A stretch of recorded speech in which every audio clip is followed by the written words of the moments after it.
Alright, let's get started. So for this thing, I guess we don't need a roll call since it shows up like whenever someone's talking on your screen thing. yeah, It's convenient, yeah. just gonna highlight them. Uh, Usually for the first thing, we just kind of go over anything that you want to talk about that happened in the past couple weeks. Does anybody have anything? For the last couple of weeks for me, not really. I mean, I have a specific topic, but not for like the last 2 weeks because I've been playing old games on Steam sale. Yeah, we'll get there. I mean, I have something like um, related to the indie puzzle games. There's an indie game that was supposed to come out yesterday that I was pretty hyped about, and it got moved by another month because of quality and other stuff. Like they figured out You mean like two lack of days before. quality? Yeah, Heyo. kind of like 2 days before the launch, they realized, oh shit, we're probably not going to make the release, a smooth release or something, and they decided to move it back. Nice. Yeah. It's I haven't That's played an indie pretty puzzle pro. game in forever because they're usually just like it's just like one small concept done 50,000 times. And I'm like, okay, I got it the first 10 levels, and I'm just kind of done. Yeah. It's actually one of those games. It's called Nico. I can type it in chat because spelling Nico through the dream. And I was following the devs for like since the game was green lighted, which was or even before that, which was like half a year ago. And so the game kinda was pretty much done. They showed it around on conventions and stuff, and like 2 days ago they decided, oh, we're not going to make the launch, which is yeah, push it back for like at least a month. Is there any reason why, or like anything They known, were or is it just saying like it's they were bad? testing it. They were testing the game on unusual systems and realized it was just simply not running. Yeah. And then they realized that the same bug was appearing on like more common systems. And for some reason, they only tested like the game in Windows 7 and Windows 8.1. Yeah, that's why I'm And glad that big studios nowadays they don't release unfinished games on PC that don't work on like half people's cards. Yeah, It's a good thing Ha! pretty great. that topical jokes. Yeah, but yeah, I'm looking at the Steam page for Nico, and it looks like one of those games. It's like, yeah, all right, like I don't get it. I guess that's all I can really say about it. dreams, man. Come on. It's like that Path to Thalamus game. That's like, okay, this is supposed to be art, but I also don't care. yeah, which is also a game I have a world record in, if you were mentioning that. Yeah, I know. Just Well, if you had speed, I then it's have fun. notes on that. I want to talk about that later, or if the topic is better, or we can just go on about indie games. I don't care. Yeah, that's whatever. We can just talk till we stop being interesting. So literally any point, I guess. Yeah, usually these things end up going way past when they're supposed to stop. Wait, And we just is keep there like a definitive meandering. stop? I thought it was just like we Oh, just no, talk it's until we just- get It's bored. just we'll talk and then we'll have nothing to talk about, but we'll keep talking. That's Oh, usually neat. how it goes. Sounds amazing. I Yeah, just I want to don't- hear what happened in Ferret's week the last two weeks. Yeah, Ferret, how was your week been? How Been all, are you? it's been all right. I hit my data cap for the month, so I can't actually stream for the next week. But Well, at least I got my Infinite tutorial out, so that was cool. it's 2015 and there are still data caps. Why? I hate it so much. Like my brain does not process the fact that the internet is still limited. Yeah. It doesn't make sense. That's why I love being at my university because it's like you get like a gigabyte down a second and it's just like yes, just it's great. Give me all of the internets. Yeah, pretty much. Then I come home and I'm like, oh my god, everything's just normal. Yep. So I guess that's the end of Ferret's gaming news. Hmm. I would contribute with the whole like indie thing, but there haven't been like any blockbuster indie things. Like when Braid came out, there's like Braid and Fez and all those things that are making a big splash, and then recently it's just been like, Isn't that kind of an Everything- oxymoron? yeah, but Yeah. everything. But indie games are becoming like increasingly esoteric, and I'm just like, I'm not sure I dig it. I think Yeah, the like market just got Braid- completely flooded. Yeah, Braid, Limbo, and Bastion were sort of like the big peak in indie games back in like Bastards. 08 and 10, and since then, Back when we were young. Yeah, Steam has been kind of saturated. Still a lot of good ones coming out though. Yeah, you can tell because like you look at the humble bundles that are like, hey, we got new indie games, and it's like these are just the same ones because Yeah. nothing good's been out in 50 years. I bought like the first 8 Humble Bundles and haven't bought any since because I already own like everything I'm interested in. Mm-hmm. Well, the current bundle is Borderlands. Oh god, I hate Borderlands. Wow. It's that other game that Broman ran before he left us. Before you learned how to make money, Yep. like none of the rest of us have. Don't worry, kittens. We're probably going to talk about Mel later. Or we Yeah. can do that right now. Like, I was going to mention great puzzle games because there's like just too many shitty puzzle games on Steam, as you probably Yeah, experienced. I watched Azure do his sort of like one of his first speedruns of it with developer commentary throughout the whole thing. So I have no idea what the game is actually like because I've only seen his speedrun, but it looked fun. I'm assuming Yeah, it's it pretty look- much just the same as Portal 2. Yeah, Yeah, it I looked didn't see challenging. anything that was different than Portal 2. Like he still do like the funnel flying and whatnot. Yeah, like I get the map packs are cool, or I also can't really get that excited about it, just personally, I guess. Yeah. At least it has like some polish, because I think it has voice acting and it doesn't sound insanely awful, which 98% of all fan voice acting does. Yeah, it had a lot of work go into it. It looks like a finished product. Like With, one time like, I accidentally production downloaded Get a value. voice. I accidentally downloaded a voiced Skyrim mod once, and like I heard someone talk, and I'm just like, oh god, what happened? What happened? just uninstall all the things. Just get rid of it. Kill it. It's Just like just some amazing dude. that like the small team of devs for this mod pretty much made a game that is equally as good as the main game, even if not better. Hesitant to some- say equal, but I guess I'll check it out I and mean- see what we'll see. Sure, like production value of like the main game is much larger because they just had to establish that, while the mod just takes parts and recreates stuff. But like from the level design itself, it looked pretty promising. Like Yeah, it looked the pretty good. levels and everything, they are harder and there's like less unnecessary time in between the chambers. It's Oh yeah, that more was definitely focused a on the- big problem with Portal 2. It's like, good job, you just Yeah. solved the satisfying puzzle. Now walk around and look for tiles on the wall to shoot, and then you'll get another one. Yeah, it looks pretty interesting. I'll have to play through it at some point. Yeah, Also, and this- it's free. Like that's the best part. You just need Portal 2 and it's free. Yeah, all you need to do is pay for a game, and then it's free. Makes sense. Yeah. I mean, who doesn't own Portal 2 at this point? Yeah, for I real. mean, no, my point is like there's so many. yeah, I know. mods We're just that giving you a are, hard time. like, medium based, like not the greatest mods, but they're not totally terrible. But like the devs charge at least $10 for the mod. So I totally That forgot wasn't to free, tweet I this had out, to guys. Oh no. how much was Aperture Tech? I know the guys who made Aperture Tech took money for it. Don't know Yeah, if it's free by now. but still. Yeah, it's $5. I don't know Still what it is. It sounds $5. like I saw it's another one of those things that came out, made a big splash, and then no one played it. I mean, it's not terrible. Aperture Tech was okay, but I think Mel, there's just way much more heart and more thought behind the whole project. Yeah, I think Like, this is kind of Aperture Tech was confusing. Like this multiplayer game, it's like, hey, we're a mod, we need to generate interest. Let's charge money for it. And this thing is like, oh, it's a single player campaign. Let's with a lot of voice acting and polish. Let's make it free. Yeah.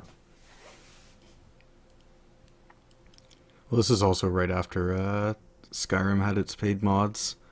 Oh yeah, And probably still remember that. yeah. I guess everyone's already gotten their opinions out on that whole fiasco by now. Yeah. Pretty much. That was also... How many months ago was that now? Like 2 or something. I don't know. Yeah. It was a thing. It definitely was a thing.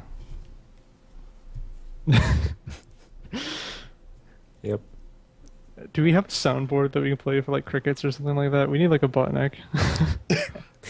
I could add that to my bot, but Yeah, you absolutely need to. Just the sound of like crickets chirping as we like struggle for ideas. But okay, well, I guess Momo had his topic, but there's one that I was recently reminded of. that I really have been trying to put some thought into. But I'll introduce it with another indie game that a few of you I think have played. A game called Skyrim. You start out like on a cart, and it's like the first thing the guy tells you is like, How do you "Hey, spell that? I think it's Sky. Like, I don't know. Just Google it. I think it'll autocorrect. Okay, I think I found it. But like in this game where it's like, okay, you need to choose your own destiny. Like everything is completely set. You wake up in the cart, and the dude's like, "Hey, you were trying to cross the border. You were with us. Then things happened, and now you're here, and this is what's going on." Like that's really jarring, and I really hate it because they're talking to you as if like they're not talking to your character. They're talking like straight to you as a player. It's like, "Hey, let me just completely freshen you up on what's going on, even though you were alive and know exactly what's going on." So I think that was pretty bad, but then I considered other games that do a similar thing and get away with it. Like, honestly, I think Bastion and Transistor are like this because they have. It's like Transistor bugged me the most because you show up there and like it doesn't tell you anything, and it's really cool at the start because it's like, dude, what's this world all about? And then your sword's like, hey, this place used to be cool. This is what happened to it, and then this happened. And it's like, just let me look at this thing. Like, like stop telling me everything. Like I get it. Like, it really kind of breaks it down and like when a character in a game starts talking directly to the person playing and like just kind of being like the character would already know this but it's telling you anyway. I don't know, I just really hate that, but it seems really high praised. Also, shout out to Chops being 86 years old. Yeah, just scroll that mouse wheel and hit a button. Yeah, it's the whole thing about show, don't tell me. It's much more interesting to experience something than it is to be told about it. Mm-hmm. It's like, But at the same time, I feel like Bastion and Transistor especially, they are narrative games. Like the narrative and the explaining is like part of the gameplay. It's not one of those, okay, here you are, figure out what you're supposed to do. Like they don't pretend to be that kind of game. They really put so much effort in the voice acting of the narrator and the position of the narrator that I think it's part of the game. It's, Yeah, you know, I mean, it definitely. I think it's just that like, it has mixed success. Not every line is directly bad, but some things. Like I feel like it was especially bad in Bastion. Like I couldn't even finish the game in Bastion because just got so annoyed at it, and I hated the narrator so much, and I had to turn the narrator off. And when you get to that sort of point, when the game is like that's what everyone praises it for, and I want to turn it off, it's like, I don't know. Like I'd rather not know and be allowed to speculate than know what's going on and be constantly told things. It's okay. You're just a bad person for hitting Bastion. Yeah, Yeah. I get that a lot. also I just realized I was streaming at 2500 bitrate and 60 FPS for a browser. Whoa! I'm gonna drop that This a is little bit. this is It's next production gen. quality right there. See, we have a theme song, 60 FPS. Yeah, man. We have Look a at this mouse celebrity moving. guest, Fearful Ferret. I've contributed so much. Ferret's just like, yes, Uni, you're stupid. Yes. I'm here. Yeah, but the thing you mentioned being like exploring the game without the narrative following you, which is also a theme in many indie puzzle games, to come back to it. No, I kind of hate this aspect of a game when it's not like I like exploring, but I don't like trying to figure out the basic rules of the game. I like the game telling me, okay, you can do this, this, this, now go explore. But if you're thrown into a game and you have no backstory and it's not obvious where to go at first, like if the first 5 minutes don't really excite me about the game, I usually stop playing instantly. Like I don't want to figure out what my purpose is. I want to figure out how to get there. I don't Yeah, want to I get. have a really low tolerance for that too, but I think it kind of depends on the game because one game I So really basically Dark Souls. Oh yeah, but yeah, in that similar vein, one game I really like, and I think a lot of people like this game that tells you absolutely nothing is original NES Legend of Zelda. Because I mean that game doesn't even tell you to get your sword; it just puts you down, and it's like, okay, now there are just things happening, and I love that.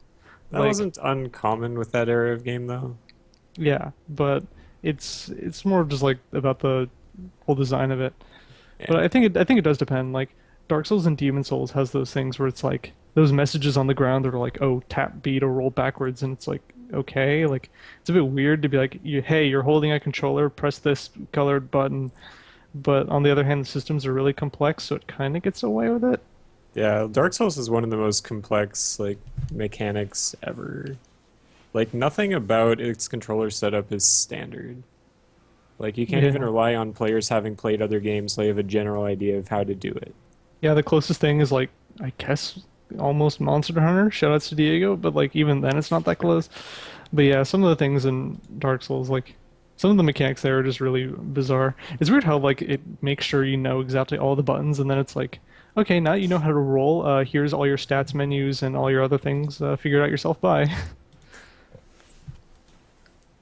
That's a style of game that really doesn't exist much anymore. Yeah, I don't know. I used to Like, adore Dark Souls, and I've become more and more Yeah, I mean, disillusioned with it. there's I also know. a high risk of if you create a game like this, you will be stamped with like the branding of being a Dark Souls clone. Like, Yeah, like most big production studios don't want to risk their players just not knowing how to play the game at 2 hours in and just giving up on it. So it's definitely a big risk to go with that style of just let them figure it out for themselves.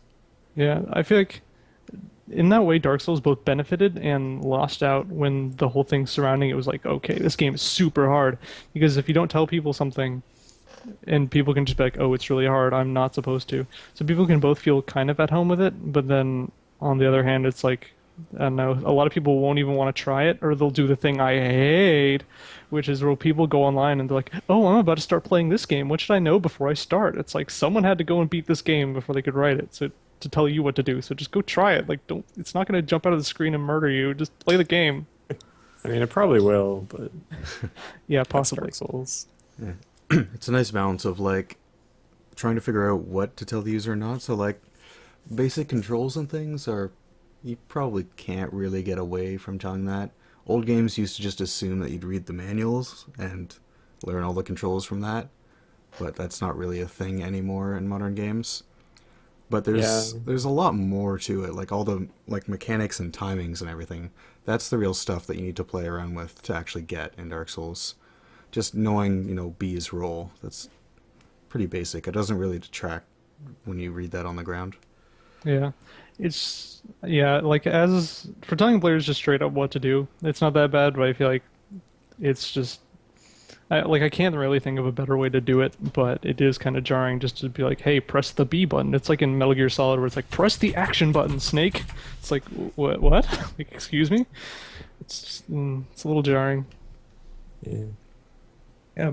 But then again, the first thing I do when I start a game is I look at the controls because I want to see like the possibilities. But I guess a lot of players don't do that. I don't start remapping immediately, but probably there's a high chance I start remapping the controls within the first 5 minutes of a game.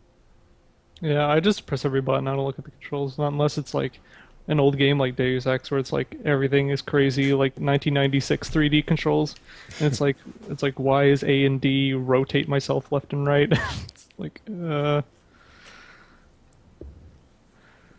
I usually just kind of start hitting buttons and see what happens.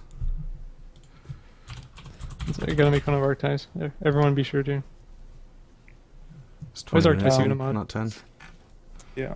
I just remembered another game that is similar to the concept of like Dark Souls and other games where it throws you into a world, it tells you the basic stuff you can do, but it doesn't really tell you much about the game itself.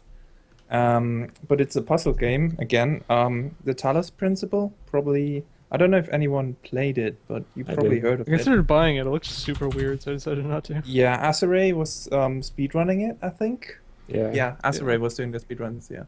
And I haven't played it. I don't think it's worth the $20 it was, or $29 even it was asking for at the time. But it looked kinda like a game you have to spend a lot of time in the beginning, like in the first 1 to 2, like the first 2 hours, you probably have to spend a lot of time just figuring out the mechanics before like the rest of the game flows for you. Not really. I mean, it adds mechanics pretty slowly. Like, there's basically maybe like 7 or 8 mechanics in the game, and it introduces them pretty evenly throughout. I think it took me like 10 or 12 hours to complete the first time around. Honestly, the hardest thing for me to get used to with it was just the engine it was built on, because it's made by the same guys that made Serious Sam, so it has like the really fast sprinting and weird jumping, and that was just like a bit nauseating at first. It's a really weird engine to do a puzzle game in, but I really liked it in the end.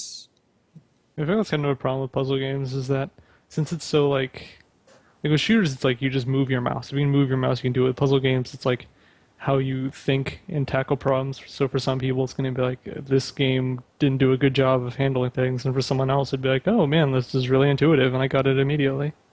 Yeah, puzzle games are always just sort of abstractions, and mapping an abstraction onto like a traditional 3D shooter can be a bit jarring. I mean, there's games like Portal that are just very familiar. Like even if you have never played Portal before, you don't understand the puzzles at first, but you understand the motion of like, okay, you have a gun, you shoot a portal here, and your two mouse buttons control those two portals, and so the controls to that feel very easy. But if you have puzzles where you have to move stuff, and then like your mouse movement detect not only controls your player, but it also kind of controls the objects around you, and you have to make sure that you align stuff in like really weird patterns. It becomes really complicated, and I feel like a lot of people don't like that, even if they're generally interested in the game at first.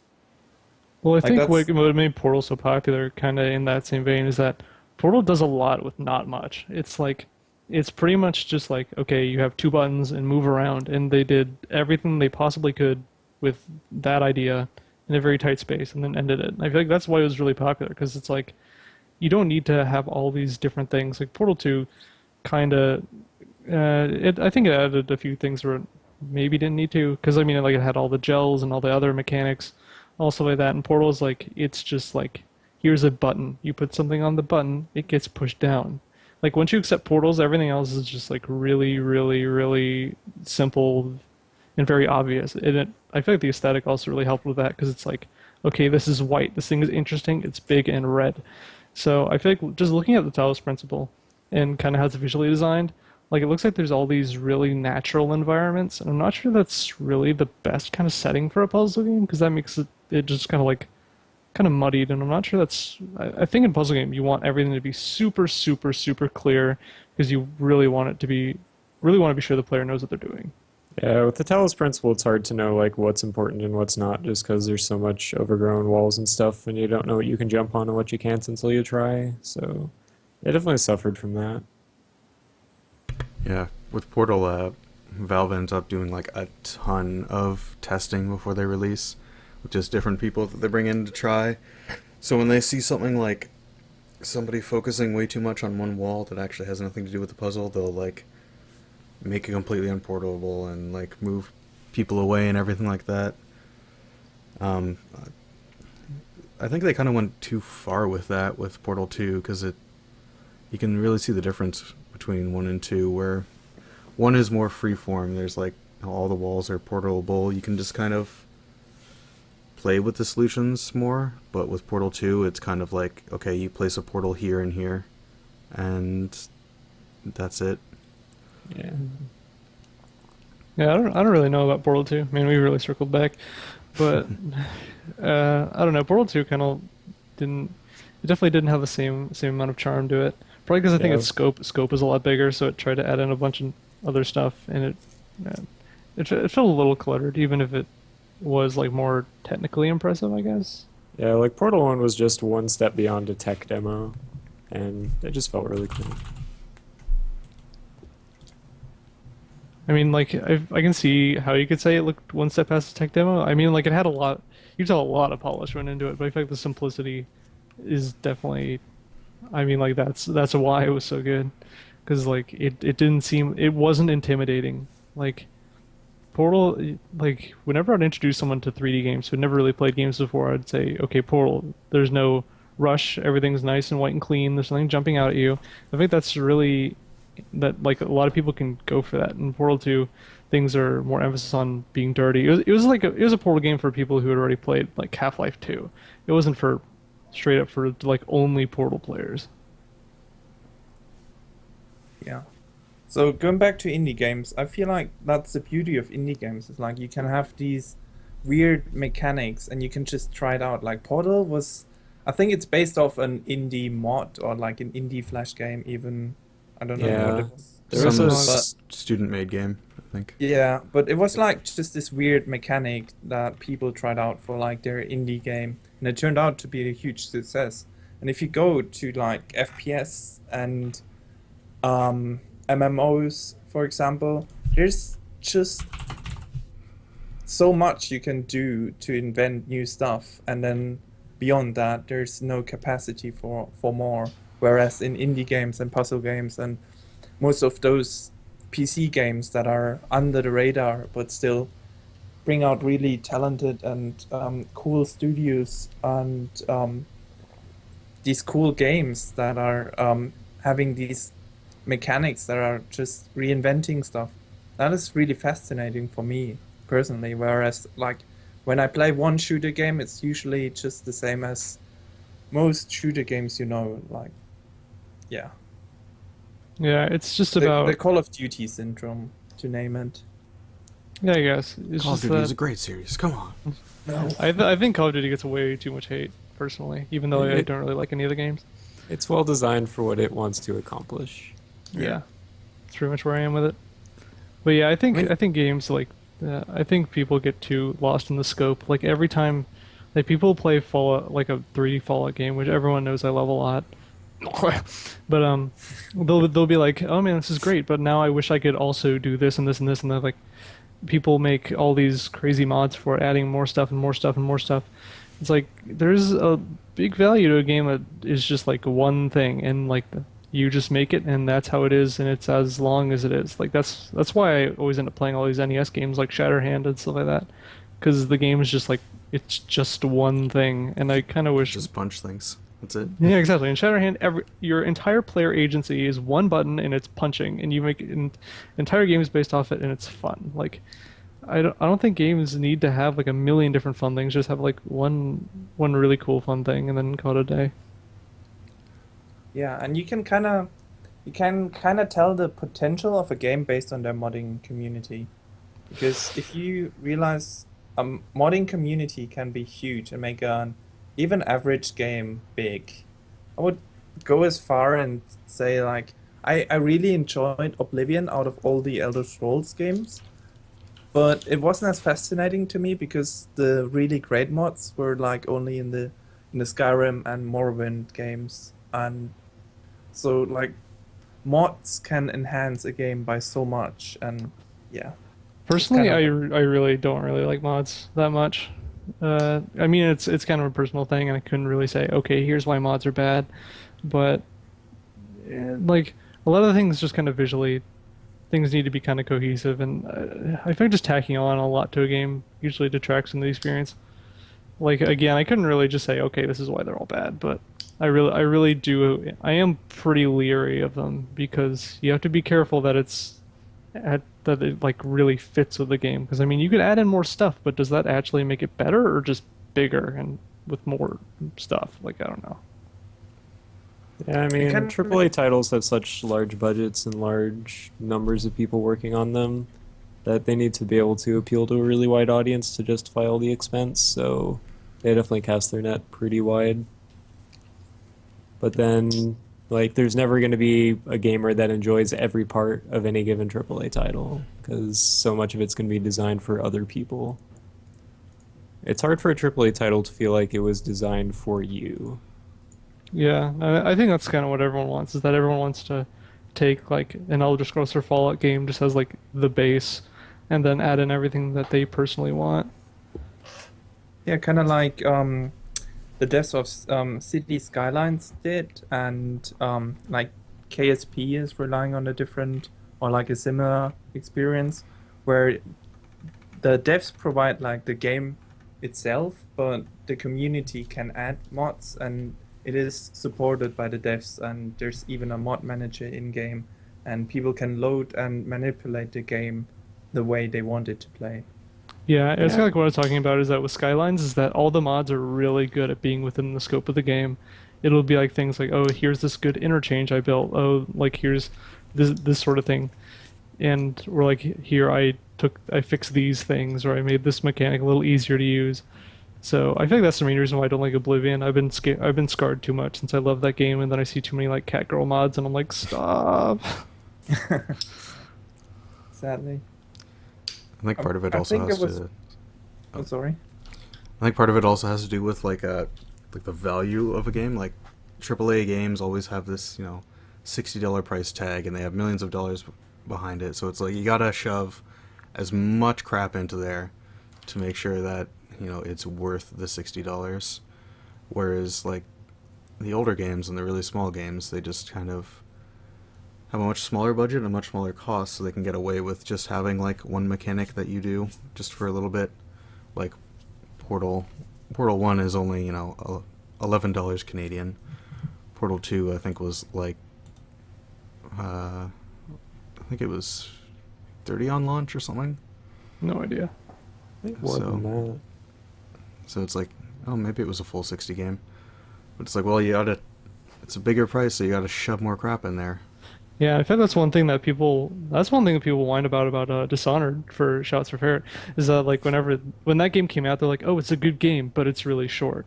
Like that was the criticism of it. They're like, oh, this is a good game, but it's short, as if like that makes the game worse somehow. Yeah, I mean, in my first casual playthrough of Dishonored, I like lost interest 2/3 of the way in.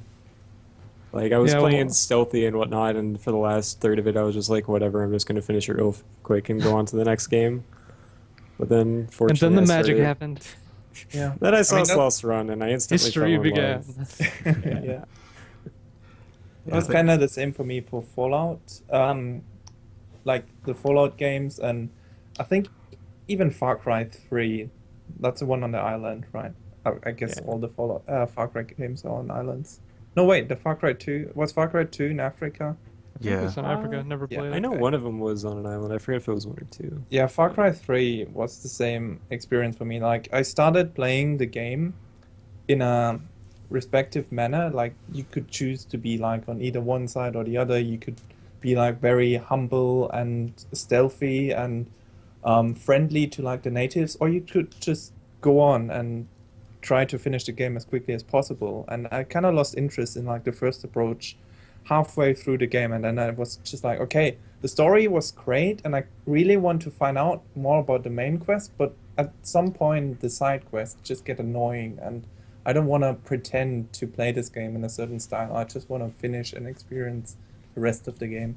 So like even if there are even if they provide this huge world filled with different side quests, as soon as the side quests repeat and start to just tell you, okay, kill 5 tigers or gather this, and it just gets boring after a while, and I just want to finish the main quest.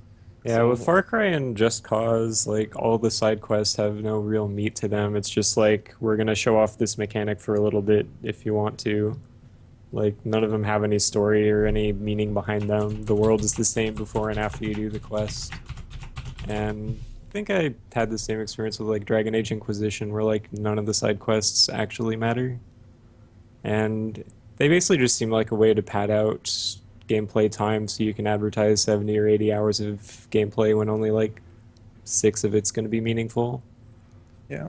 Yeah. That was the oh, thing that made Mass Effect 3 so disappointing, because Mass Effect 2 had this huge effect of like, oh, there's this person I helped in the side quest of the first part of the game.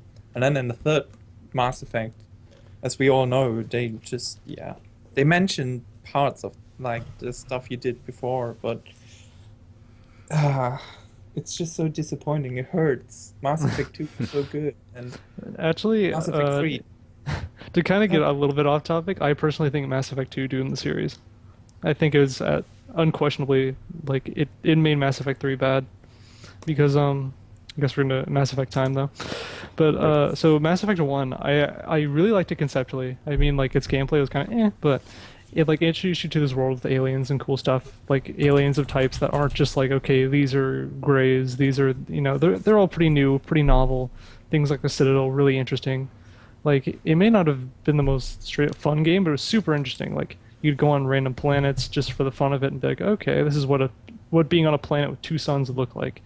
So I think that was really neat, and it introduced like the whole Reaper thing, and it's like, okay, so there's this new threat. You're the only person who knows about it. You have to convince everyone that this is a big problem, and then the end of the game is you succeeding that. They're like, okay, now we're united. Let's start working. We can save the universe. And then Mass Effect 2 is like, okay, now we're dealing with an entirely different threat, and it like introduced more people, just more story, like it felt really just kind of like an expansion pack story, like something that would kind of be done on the side. And then Mass Effect 3 comes and it's like, okay, now the Reapers are here. This is the end of the trilogy. We know we didn't like we didn't add anything to the Reaper plot in the entire second game, but now we're finishing up the story from 1. So it's just like all the things from Mass Effect 2 couldn't get finished very well. All the stuff from Mass Effect 1 is really abrupt. So it kind of made the story kind of buckle under its own weight. Like there probably should have been like either 4 Mass Effect games or 2 should have been more about the Reapers. I mean, when they made the first Mass Effect, I'm pretty convinced they had no idea how big the series would be, so they didn't know how far ahead to plan or anything. So I'm sure a lot changed after they saw how popular Mass Effect 1 became and like what they would have to do to follow up on everyone's expectations from there on out. Yeah, I can see that because Mass Effect was kind of. In fact, the reason why I got so much advertising was because of the romance. If it didn't have that kind of hype, I'm not even sure it would have been as popular. Yeah, if it Completely hadn't shown serious. up on Fox News, it would have been like half as popular.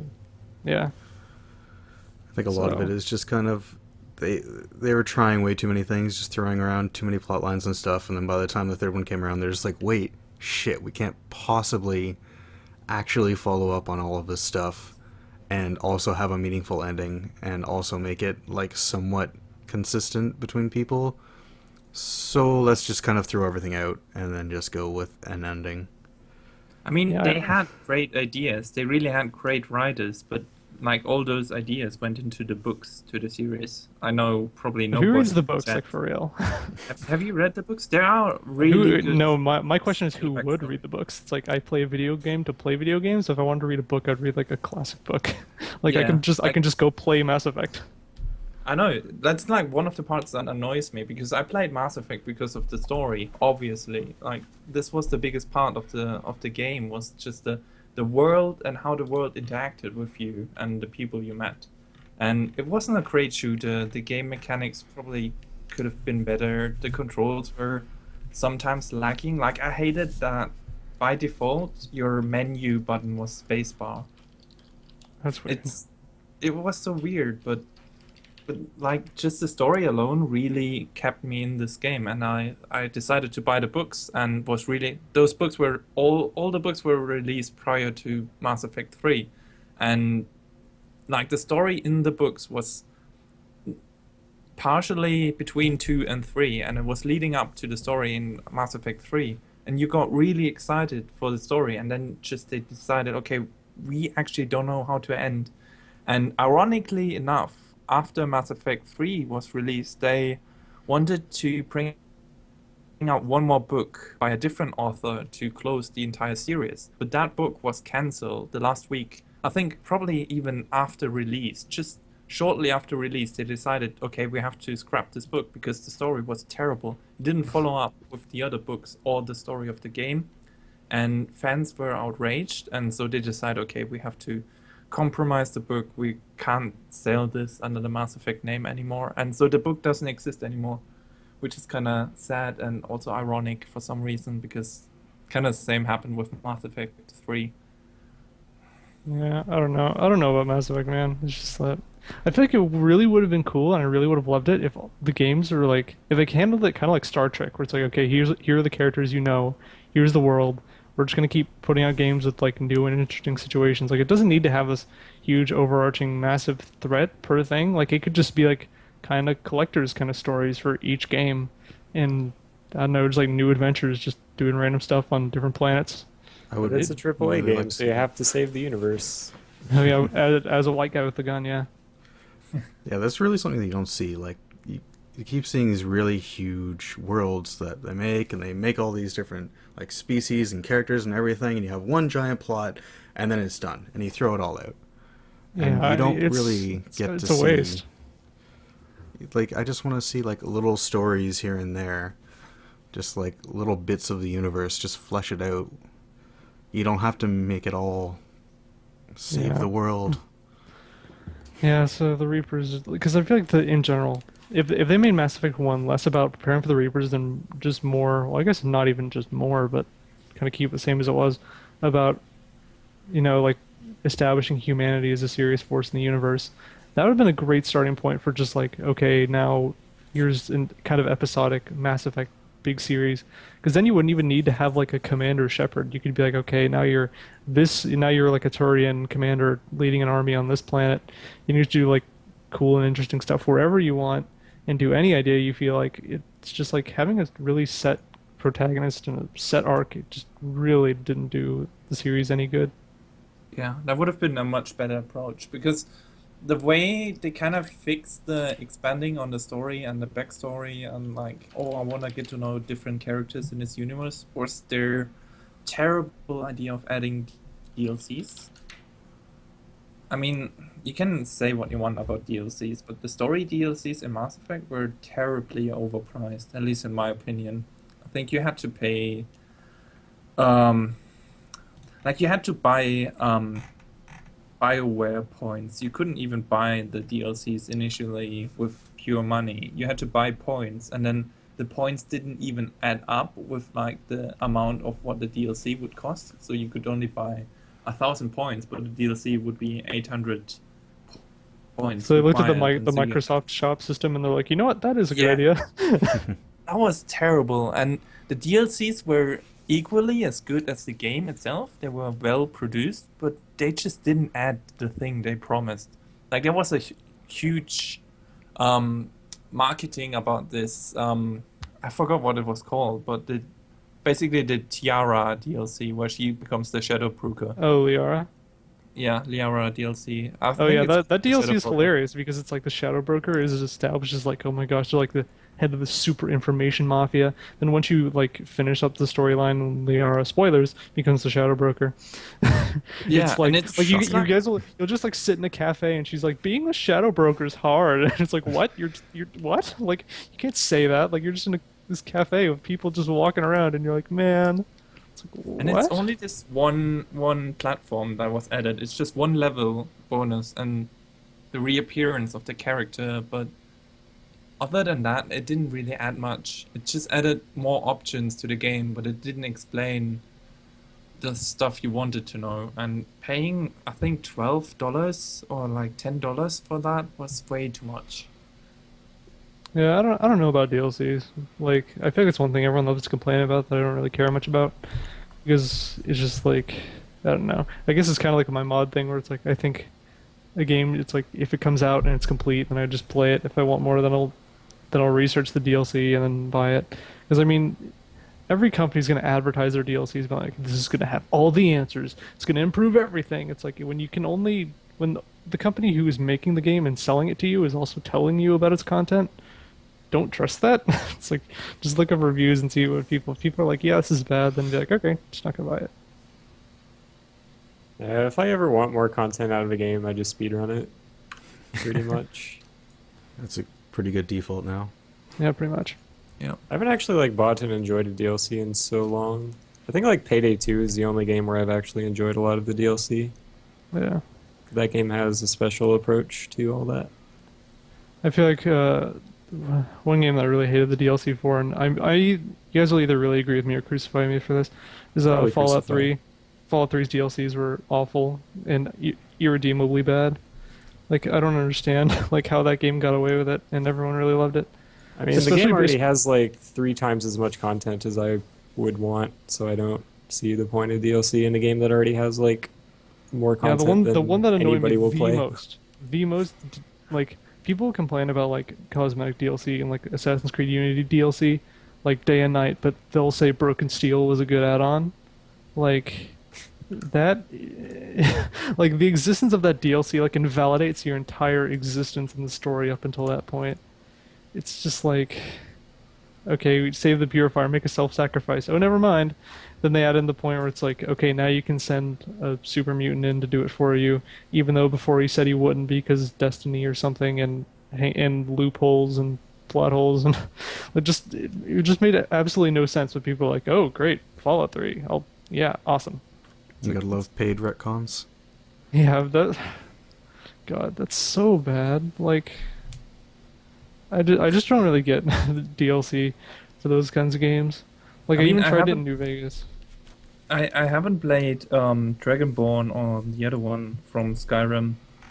Let's not talk about the Hearthfires thing where you can build your house in area of life, but like just the Dragonborn DLC was by fans, like fans of Skyrim said this DLC is essential. Screw the other one before that, but Dragonborn is really exciting and all that.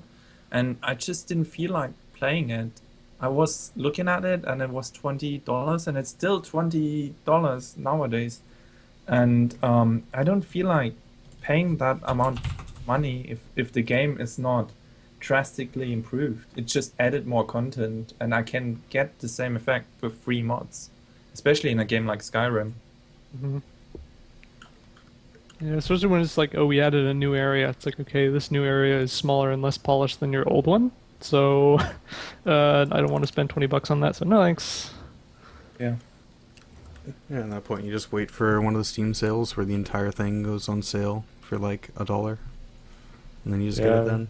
Yeah, I pretty waited much. to buy Skyrim until it was $5. Yeah, you Smart didn't really decision. miss much in the interim. Basically, Oblivion best game, but yeah, those Pretty DLCs. much. I don't know. Pretty much. It's pretty funny how, well, I guess this isn't as good of a segue as any. How Oblivion DLCs both set the gold standard and the worst in DLC. Horse armor Because- and Shivering yeah. Isles. Exactly. Ding, ding, ding. It's like, it's funny because they were one of the first people to do like downloadable DLC, and it's funny because I feel like Horse Armor really gets a bad reputation because Downloadable content. yeah, exactly what I meant. But it's like when it says Horse Armor, and I think it was like $5 or $10 at launch. Like you knew exactly what you're getting there. It's exactly what's promised. People, when the original game released, were like, okay, horses die way too easily for the amount of money you gave them to them. We need something to not do it. It's like buff their health or something like that. And they're like, okay, we have a new DLC system. Let's add horse armor that people can buy if they're having trouble with this. And if they don't want, then it's there and it's easy and everyone will like it. Then everyone's like, no, this is awful. Like, I don't know. I feel like it might just be people that were like, oh, I need 100% of this game to be satisfied. Yeah, but before Shivering Isles, DLCs were just called add-ons, and devs would have never gotten away with selling just horse armor or just generally just armor or like not a full content for prices. Well, I mean, like I or played games something. like Baldur's Gate 2 and stuff like that, and when things like Shadow of Am came out, like you couldn't have an easy download, like patch it in stuff like that. You just went and got like another box or another CD. It's like the medium is so different that you can't be like, oh, StarCraft Brood War was a great expansion and Horse Armor isn't. It's like, yeah, but you also had to like go out and buy like a physical disc for this, and it was like a expansion pack when you can pay like $3 and get something instantly with. It's like, sure, it might not be the best quality, but it's instant. It's there. You know what it is. It's not essential. I think it's kind of comparing apples to oranges. This is kind of weird. There's a Oblivion Game of the World edition, which just has the two like decent sized ones, the Shivering and the Knights of the Nine, and then there's Game of the Year edition Deluxe, which has all of the crappy DLC as Yeah. well. The super game of the year, the game of all the years. Yeah, I recently got Oblivion on Steam and just got the one with the good DLCs. Cause There's still a $6 difference between those two versions.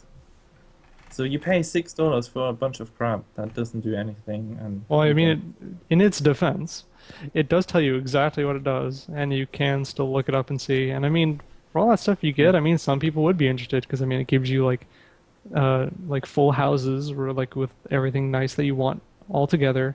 So I mean, like, I don't know, I feel like arguing about what kind of a price something should be is kind of pointless because someone might be like, "Oh man, a new house! I love customizing and changing things in my house," and other people would be like, "I have never bought one in the 500 hours I've played." Yeah. It's all Because about I'm generally interested how many people would have bought into the Destiny DLC package, even those that pre-ordered the DLC plan and they still have to pay for the new DLC. Oh yeah, that's very interesting. But Yeah. at least they have brought to life the verification can. It's real now. Like, gotta commend them for that. Also, I hope everyone here knows what I'm talking about. Is Nope. everyone here up to date on that? Nope. Okay, the Nope. verification can. Okay. Well, there's an old like 4chan green text about saying like what the next Xbox would be, where it's like to turn on your Xbox, you have to drink a verification Mountain Dew oh, Yep. yeah. and stuff like that. And now there is a Destiny special mission that can only be unlocked from special edition Red Bulls. So you need to like open up the Red Oh, Bull and God. drink it, and the code's there. So you literally Amazing. need, so you literally need to drink a can of Red Bull to get special Destiny DLC. So That's terrible. it's hilarious. Like if that doesn't show you, like I don't know, there's just I don't know. Like it's not a great thing, but it also really makes me laugh. So. I don't know. I don't know what they were thinking with any aspect of Destiny, I guess. Yeah.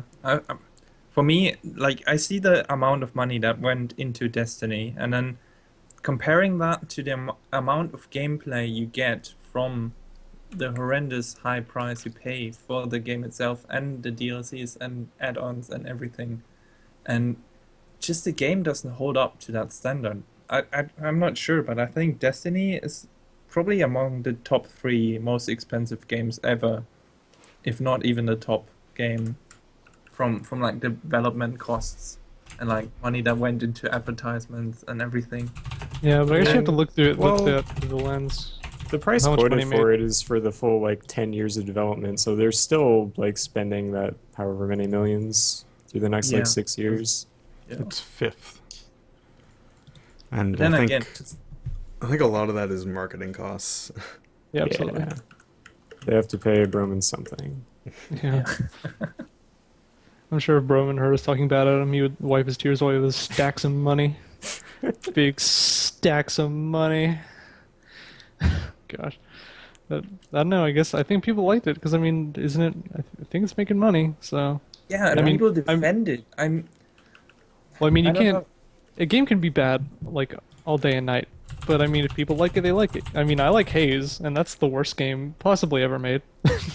And it's like, we can sit here on our laurels and be like, oh, yes, we understand game design. All these people don't know. And it's like, they're having fun, so I guess we can't really say anything about that. And I mean, Destiny is a game marketed for the console market, and I know at least Mo and I are pretty much PC only, Yeah, Yeah, so it's same. tough for us to say. it's the fifth most expensive game apparently. Oh, Seeing on that list, Too Human, man. Yeah. yeah, I think console players generally, or how I like to call them, console peasants, sorry, they have lower standards when it comes to just being treated as players. That might sound weird, but for me as a PC player, I don't. If a dev pulls out something like who made Destiny, Bungie. Bungie, yeah, I would not trust this dev anymore. And I know a lot of people that are really Bungie fanatics. They like from the Halo Master Chief Collection to this to Bungie. There's been so much shit from the studio, and people still just support I it. think in general you shouldn't like love a studio because I mean I feel like people kind of lose sight that games are products. They are meant for you to buy them and give them money. Like it's not made to be like, oh man, we want to make this game and give it to you guys. We want to make this gift to the world. It's like no, they're just trying to make money. And I mean, there's a lot of games like that though. I would put Bastion in there. I know you don't like Bastion that much, but Bastion is one of those games where you really feel like it was made to entertain people and not just made to make money. Because Yeah, maybe, I'm but sure I'm Bastion more didn't concerned sell about like that the well. big studios because people were like, "Oh, I trust Rocksteady, I trust Bungie. These people have never let me down before." And it's like, yeah, they have never let you down before until they do let you down, and that's how that works. Yeah. Yeah, I mean, Valve is pretty much the best game studio ever, but they're also the leaders in figuring out how to get money out of you, so They are extremely good at getting money. way too good. Gaming industry is a really fucking big industry now with a lot of goddamn money. It's just Hollywood. Like we just need to accept that. Like, it's it's marketing. I guess it's also probably why a lot of companies are playing it safe, especially with things like I guess Nintendo is a good example, where if you don't know what people are gonna like you can make one thing and really pour your heart and soul into it, and no one will care, and then there'll be something that you just release is like, okay, whatever, and then it goes crazy, gangbusters, brings in all the money. So once you hit something that's good, you just keep moving it out the door. Because I mean, like, there's new Super Mario Bros. And new Super Mario Bros. 2, new Super Mario Bros. U, new Super Mario Bros. Wii. There's like 6 versions of the same game. It's like, guys, like, people. I guess people keep buying it, so I can't fault them for it. But People will pay money for But, more Mario. but one thing for the Nintendo games to defend Nintendo on all those Mario titles is their games usually don't target, or they catch a large age group, but they don't target anyone except for like the 12-year-olds, the kids. I And absolutely disagree, actually. Like, if you look at the no, I branding mean, of Mario, I think it was 3D World, I don't know. But, like, you could tell they're definitely going after the people who have nostalgia for Mario 3. And those aren't, like, the 12-year-olds, because they made the box art, like, yellow to go the same as Mario 3. They brought back the Tanuki tail from Mario 3. They brought back the overworld from Mario 3. Like, they brought back everything from Mario 3 just to be like, hey, guys, we did it again. Here it is. It's Super Mario 3.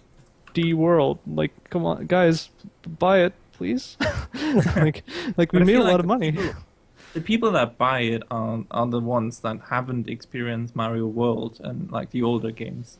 At least that's my perception of the new Mario games. Like, I haven't played Mario World, and I never had like an older Nintendo console. Like my first Nintendo console is actually a Wii, and then like I bought a Wii U.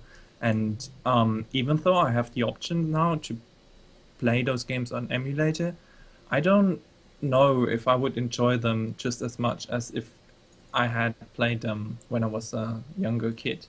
But nowadays, I feel like if I want to get into Mario and for some reason start to play Mario 3D, and I wouldn't go for Super Mario 64, I would just go into like Super Mario Galaxy 2, I think there is. And yeah, so those games certainly have a right to exist, in my opinion. Yeah, I They're didn't say not it didn't have a right bad. to exist. It was just more of a point. Like, the gaming is pretty much, when it comes to sensibilities, it's becoming closer and closer to Hollywood, where it's like once something's a hit, you just kind of want to ride that as much as you can. Like, you can't blame anyone for it because I mean, if everyone was really tired of buying the same thing, then they wouldn't do that, and these wouldn't make money. But for people who really game a lot, then it can get a little bit tiring. Yeah, but I would say there's a higher demand for a new Mario game than, or like a 3D Mario game like Sunshine and the Galaxy games, than like a new Call of Duty and a new Battlefield. But still, like those games are still made because I think you underestimate how much money gets thrown at Call of Duty. I know, no, I don't underestimate. I know a lot of people buy those games, but for for me at least, for my perception of a logical thinking gamer, there's a less demand for these games. You don't want those games. You still buy them because of the competitive multiplayer. I think a lot of people that buy the Call of Duty games and upgrade to next game, especially on the PC versions, they buy them because they want to be updated on the multiplayer. And I don't kind know. of disagree. Like, Call of Duty has made a pretty good effort at trying to get at pretty much every segment of the FPS audience because they always have the single player, the co-op zombies, and the multiplayer. And there are definitely people that just buy it for single player and just buy it for co-op. It's just we don't really hear about those that just buy it for single player because they don't talk about it. Yeah, I Those guess. people exist. I Yeah, know. it's like we're the 0.0001% of gamers who are like, man, I don't like this thing design. Most people are like, that game looks fun. I think I'll buy it. Like, so again, it's kind of like we do have to look down from our laurels a little bit and see that it's like, oh hey, we're a very small minority complaining about how games get made. To be fair to Activision, Modern Warfare 2 is the second most expensive game, and none of the other ones are on the list. So I guess they've figured out how to make lots of money without spending too much. Yeah, I think like I don't know. They carry over a lot of assets and they just shove it over to third-party developers a lot of the time. Hmm. I mean, they have, for better or worse, they have AAA development down to a science. It's Yeah. like everything is. People will be like, okay, COD makes the same game year after year, but it's like It's a everything good is, game. yeah, everything's crisp. The controls are good, and like everything, like nothing may be new, but it's all pretty like, I guess, I don't know. I guess you could just say it's good. Like people like it, people play it, they have fun with it. They do add, because I mean, like it's a shooter. Like as much as you're like, oh, they're just doing the same thing over and over again. You have to keep in mind how much leeway do they really have with a shooter. It's like there's only so many ways that you can point the middle of your screen at something and then press another button. What if they I think- add more guns? Oh yes, best game. I mean Black Ops did that. I mean, like you have to just go from Call of Duty 3 to Call of Duty 4, where it's like, okay, we have Call of Duty 1, World War 2, World War 2, World War 2. Okay, now let's make a modern game. Okay, now let's see if we can refine that a bit more. Okay, let's make another World War 2 game. Let's make a game set in the Cold War. Let's make it. Everyone could be like, okay, look at these games' gameplay, but they really are trying new things and trying to put their feelers out into different aspects of the shooter genre. So people can hate on them all they want, but as for a shooter series go, well, they're doing all right.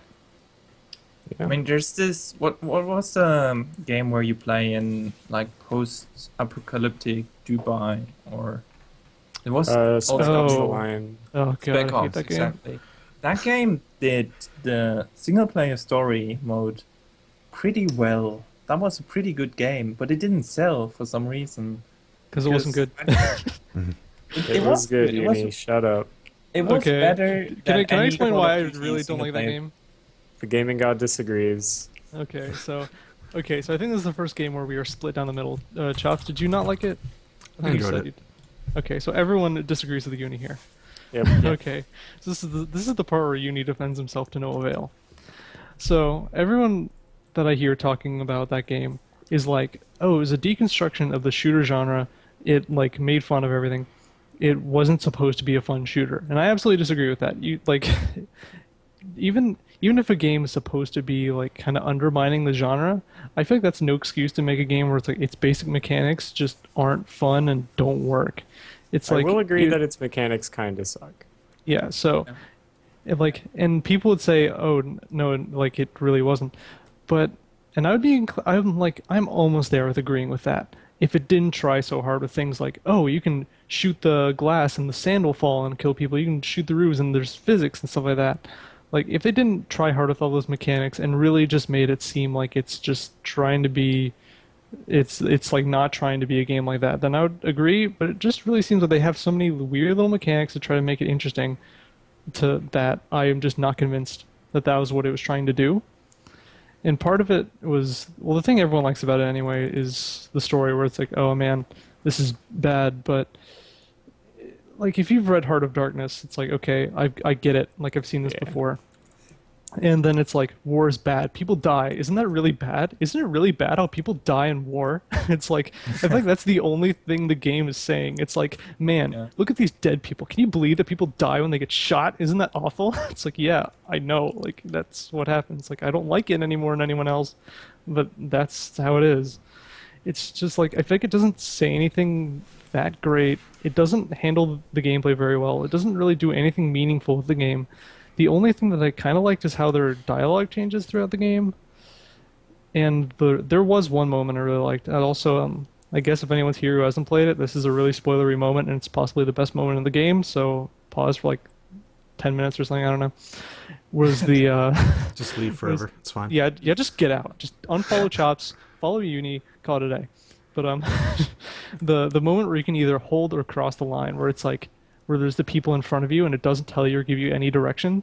Like when I did it, I was like, I wonder if shooting the arrow would work. I had no idea if it would, but I'm like, okay, I'm just gonna try it, and it worked, and the people dispersed, and it's like, okay, look, the line held.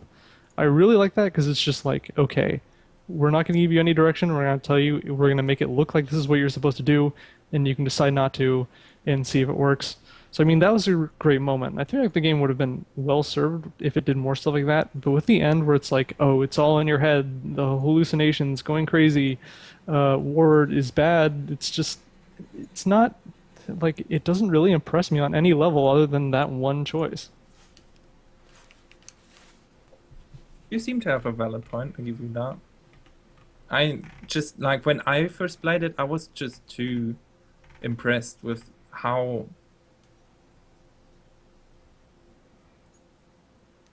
it was than the Call of Duty missions because I didn't I expect guess if much you from go this into it game, expecting a Call of honestly. Duty game, then yeah, it's like, whoa, dude, what's Yeah. happening? That's kind of how I went to it. I was like, okay, this is a linear shooter. It's probably the same as all the Call of Duty games that I played. I, to my shame, have to admit that I bought 3 Call of Duty games, mostly because of the multiplayer. But when the multiplayer got boring, like when they moved on to Black Ops, I didn't buy the Triarch games. I only bought the Infinity Ward games. I kind of moved on to playing the single player campaign and just give it a try, and I was not very impressed. To say the least. And so Spec Ops for me was just like a better Call of Duty single player campaign, and it did that very well. But yeah, Yeah, I played it after hearing like, okay, this game is really good, and you need to play this game. Like I heard it with that kind of thing where it's like, okay, this game is it's more than just a modern military shooter. So I mean, I guess if you go in expecting one, and then you get a story like that, it'd be good. But I also can't really see being too in love with it because it just none of its mechanics are any good. Because I mean, the reason why everyone loves Call of Duty is because everything is just like everything is smooth as butter. Like even like even if some places where I'm not sure it should be like recoil, like no gun having any, but in any case, just everything is just super easy and smooth and nice, and nothing in Spec Ops is smooth and nice. So I'm not sure if even if COD players looking for a better story campaign would be that impressed by it. I think it's just kind of like a beginner's intro to like any sort of serious thinking. And it doesn't really go too deep. It's just kind of like, oh my god, war is bad. But like the vast majority of people that play it are like white kids who've never really read anything deep or interesting. So Yeah. Yeah, like it's good to know that games can get that kind of theme across and do it well. Like we don't necessarily do it better than other media, but at least we can do it. yeah. I mean, I there's guess this. that's the kind of thing that you can respect about it, is that at least it tried to do something different. Because I mean, not many games have ever even tried. So I got to give it points for trying. Yeah, I want to mention just don't discuss it too much, but The War of Mine is another game that comes to mind. I know Ferret played it a lot, Yep. maybe just a bit. You Yeah, played I it? finished it. Yeah. I felt like it had a similar approach of having a deeper meaning to this. Like it just like it wants to teach you something. It wants to not only tell a story, but it also wants you to feel something about this story. Yeah, And I saw it, but like again, I was little strapped for cash, so I decided not to. But yeah, it seems interesting. The main critique I've seen of this War of Mine is that like it tries really hard to make you feel a certain way. I don't know how true that is because I obviously haven't played it, so everyone put a parentheses and an asterisk around whatever I say. But people made it sound like it's kind of like what I said about Spec Ops, where it's like, hey, this is really sad. Feel sad about this. Like this makes you feel bad. Like you did this thing and it makes everyone feel bad. And it's like, what if I honestly wouldn't? And it's kind of like saying, okay, you need to feel this way. How true do you think that is about the game? I think the game is actually pretty subtle in getting you to feel emotion. Like there are clearly set pieces that are set up to make you want to feel a certain way, so it's like you can see the intention behind it, but it's really not like hard hitting. It doesn't smack you over the head. It doesn't like make you feel like the game failed if you don't feel that emotion, but it does set it up. Yeah, I may have to try it sometime because I mean, everyone loves it for a reason. I mean, like even games I hate, I like like really Yeah. famous ones. It's I good. Like usually recommend. it's a well-designed survival game for sure. For me, it was more the gameplay that annoyed me. I tried to follow the story and I enjoyed what I played. I played for like half an hour or an hour of the game, and it does character development is really neat in the game, but just the mechanics are disappointing. And Yeah, that game doesn't that's- really have a discrete narrative. It's more just setting up the setting and what it's like to be in that area, but it doesn't like have a beginning, middle, or end really. So I think when I saw this game, I was reminded of Deadlight, that other like side-scrolling zombie game, which I didn't really like. So I was like, this is probably similar. Whatever, pass. yeah, I remember Yeah, that. it's- They're it's very not similar. different. I mean, Deadlight is much faster, and yeah, it has a different approach. You can't really compare the two, in my opinion. All right, well, it's $20. Yeah. Is that I was worth it? considering buying on sale, but it was like the lowest No, I got to was like yeah. $12.50, and I was like, eh. You definitely have to buy it on sale, I'd say, because even though it is a good game. It's rather short, I think. I don't know how much you played it, Ferret, but like, I didn't play it much. I played like an hour, and I felt like I was already progressing way too fast throughout the game. I mean, I played the whole thing. It took 11 hours. So there you Okay. go.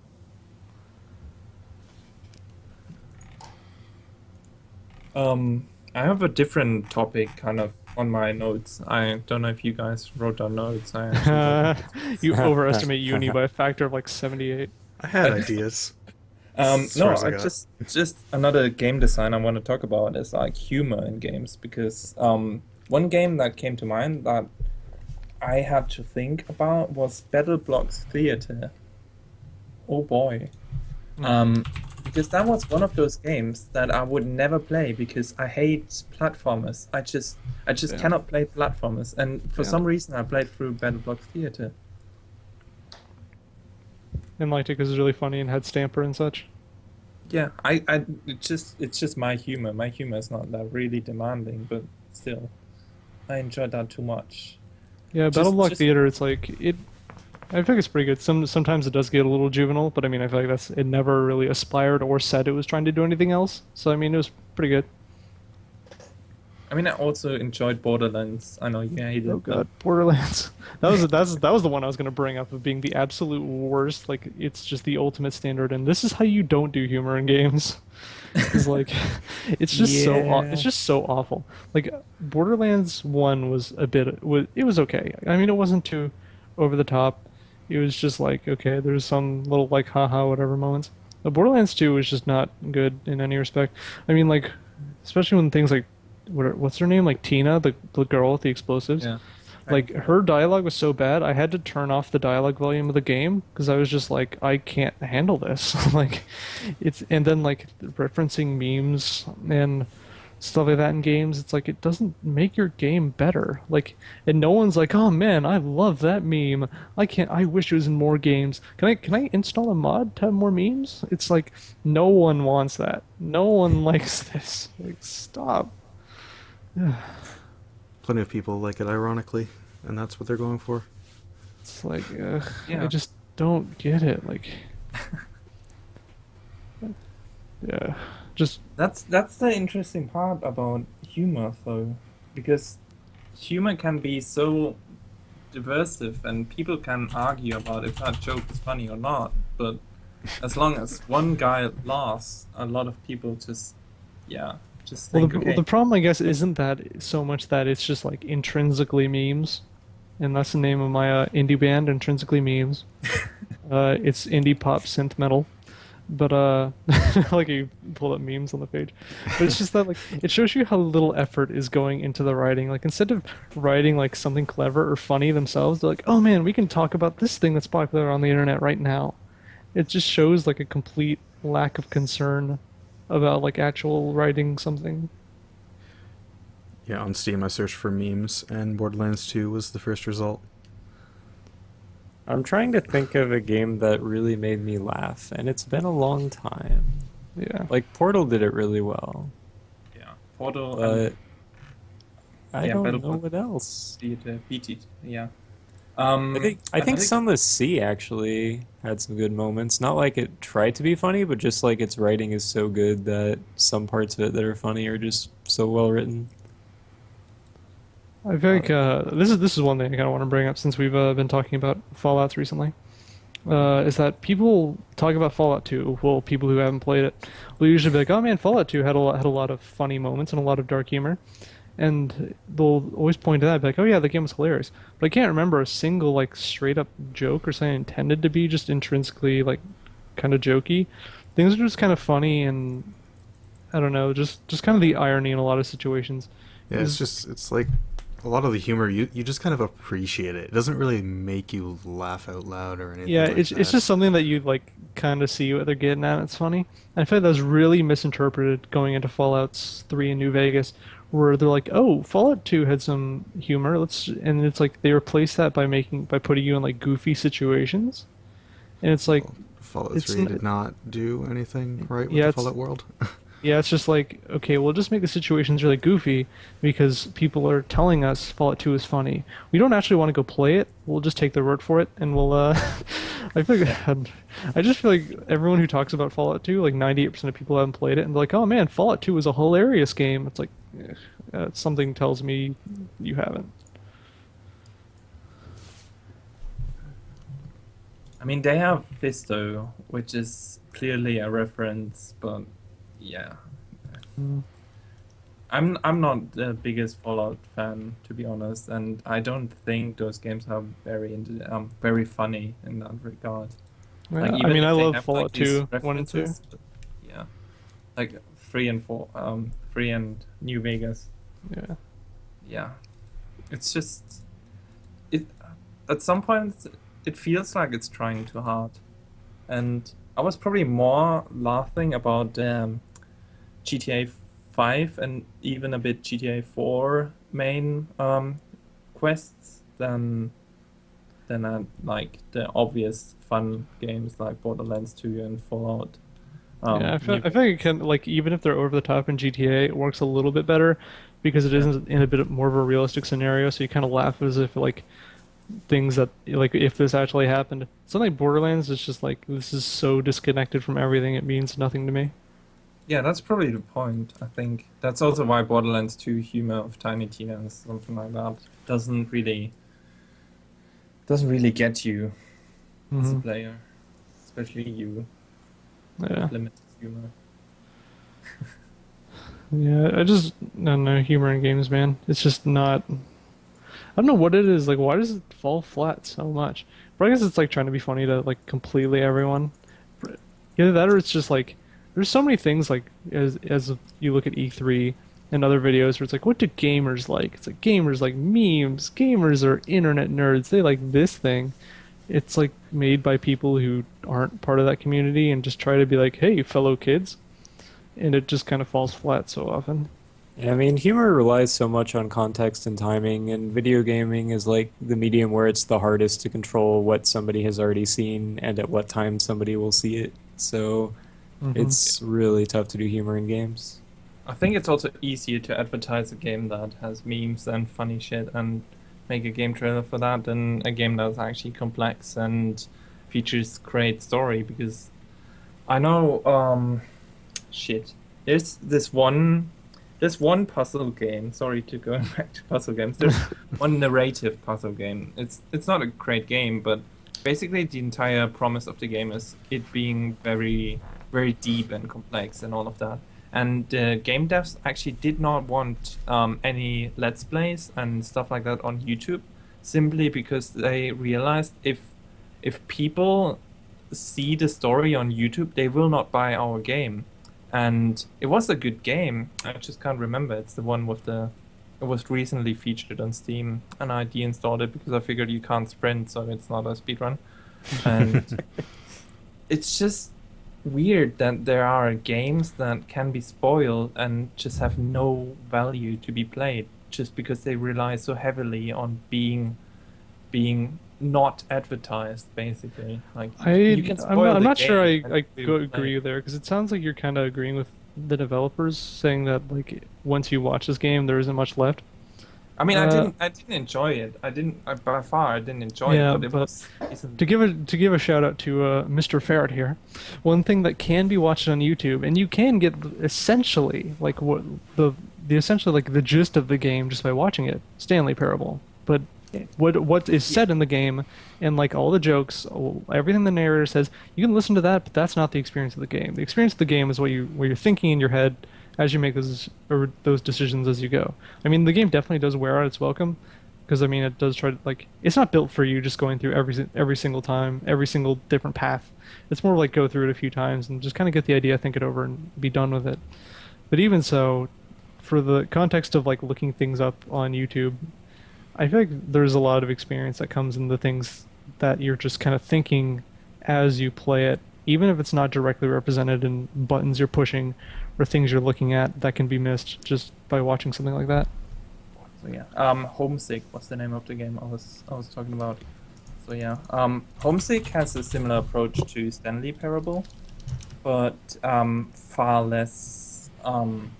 Stuff It to do. doesn't follow a narrative, so you have to explore it yourself, and you don't experience the game as much as you experience Stanley Parable.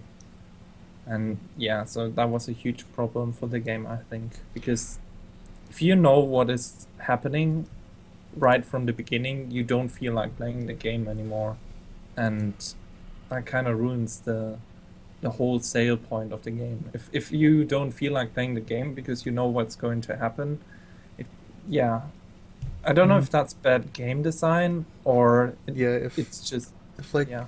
if you can spoil a whole game just by watching something or reading something, does that mean that they've failed at making a good game? Because the whole point of a game is the interactivity, and I agree with it being the point of interactivity, but I also disagree with it being like spoilable and that being a bad thing. Because I mean, like, it's even with something like from what I'm seeing of Homesick and Gone Home, maybe it's just like how I kind of can play games, and sometimes I can just kind of stand there and just kind of appreciate the situation the game's put me in. Like there's some things to appreciate, just kind of being in that experience. I mean, I'm not the one who's like a big immersive gamer, but I, I, I feel like there's a lot more to a game than just being like, okay, I heard all the audio. So if someone watches something and think they've gotten the whole experience, I mean, I can see why someone wouldn't want to play after that, but I definitely would not say even 1% that they got the full game's worth. Yeah. I mean, it's like it's more like a movie with these games. It's like The Departed or Lucky Number 11, where there's just this huge plot twist, and you're not even aware of there being a plot twist, but there's this huge plot twist or this huge ending scene, and if you know the scene or if you know what's going to happen, you just perceive the movie differently. If you have seen it before and you rewatch it, it's a different story than being spoiled before having seen or experienced the movie. And I feel it can be the same for certain games. And then other games like Amnesia, I I don't think Amnesia had the greatest of all plots, and also the Also, not the best of game mechanics. yeah, but still, like, you could have somebody tell you exactly what's going to happen in Amnesia. Oh, there's scary guys, and like even tell you the story, and you can still enjoy the game, even though you know there's going to be scary stuff in this game. You can experience the game and still somewhat of an experience. yeah, that's a game that doesn't really hinge on plot. It's all about atmosphere and your what you feel when you play through it. So that's not really something that can be spoiled. Whereas with Yeah, Yeah, Homesick, but it's that's just exact. No, it's a plot I point. think that's exactly how it is with Homesick. Is that I feel like with games like Homesick or Gone Home that everyone likes to say, oh, these aren't games, these are walking simulators, whatever, blah blah blah. People say like you guys said, Amnesia is a lot about the atmosphere, but I mean, looking at Homesick, it really does look like if you aren't just there standing and saying, oh yeah, I need to find these clues, I need to get through this game. Like if you just stand there and just kind of like you can appreciate it, you can appreciate the atmosphere. It's like I mean, Amnesia: The Dark Descent, I'm sure you can watch someone play it and you can get freaked out like they would.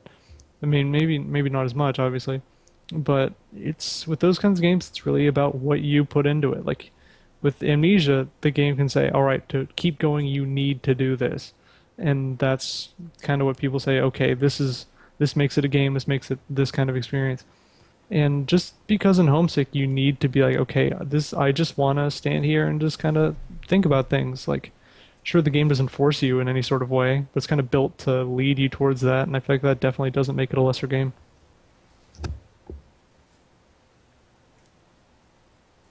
Boom. You nailed it, man. Yeah, Very well. I'm impressed. I have to agree with Uni for once. Yeah, I mean, Amnesia is one of the very few games that I've actually enjoyed watching other people play, just like the Let's Play experience. Yeah. Because I don't really enjoy horror games or that sort of thing, but it's still fun watching other people do it. Yeah. Mostly had a problem with Amnesia because if there's one thing that I really thought was stupid, actually there's a lot of things I thought were stupid. If anyone cares to hear, but I guess you guys can just stop me whenever you say "Uni, shut up." But one, the worst offender was definitely how items that you pick up will be on you even after you die. So there will be points where it's like, okay, you need to go and get this hammer to break down this door, and like you'll run past like 20 monsters, you'll grab it, they'll kill you, then you'll respawn like in a safe area, and you'll still have it.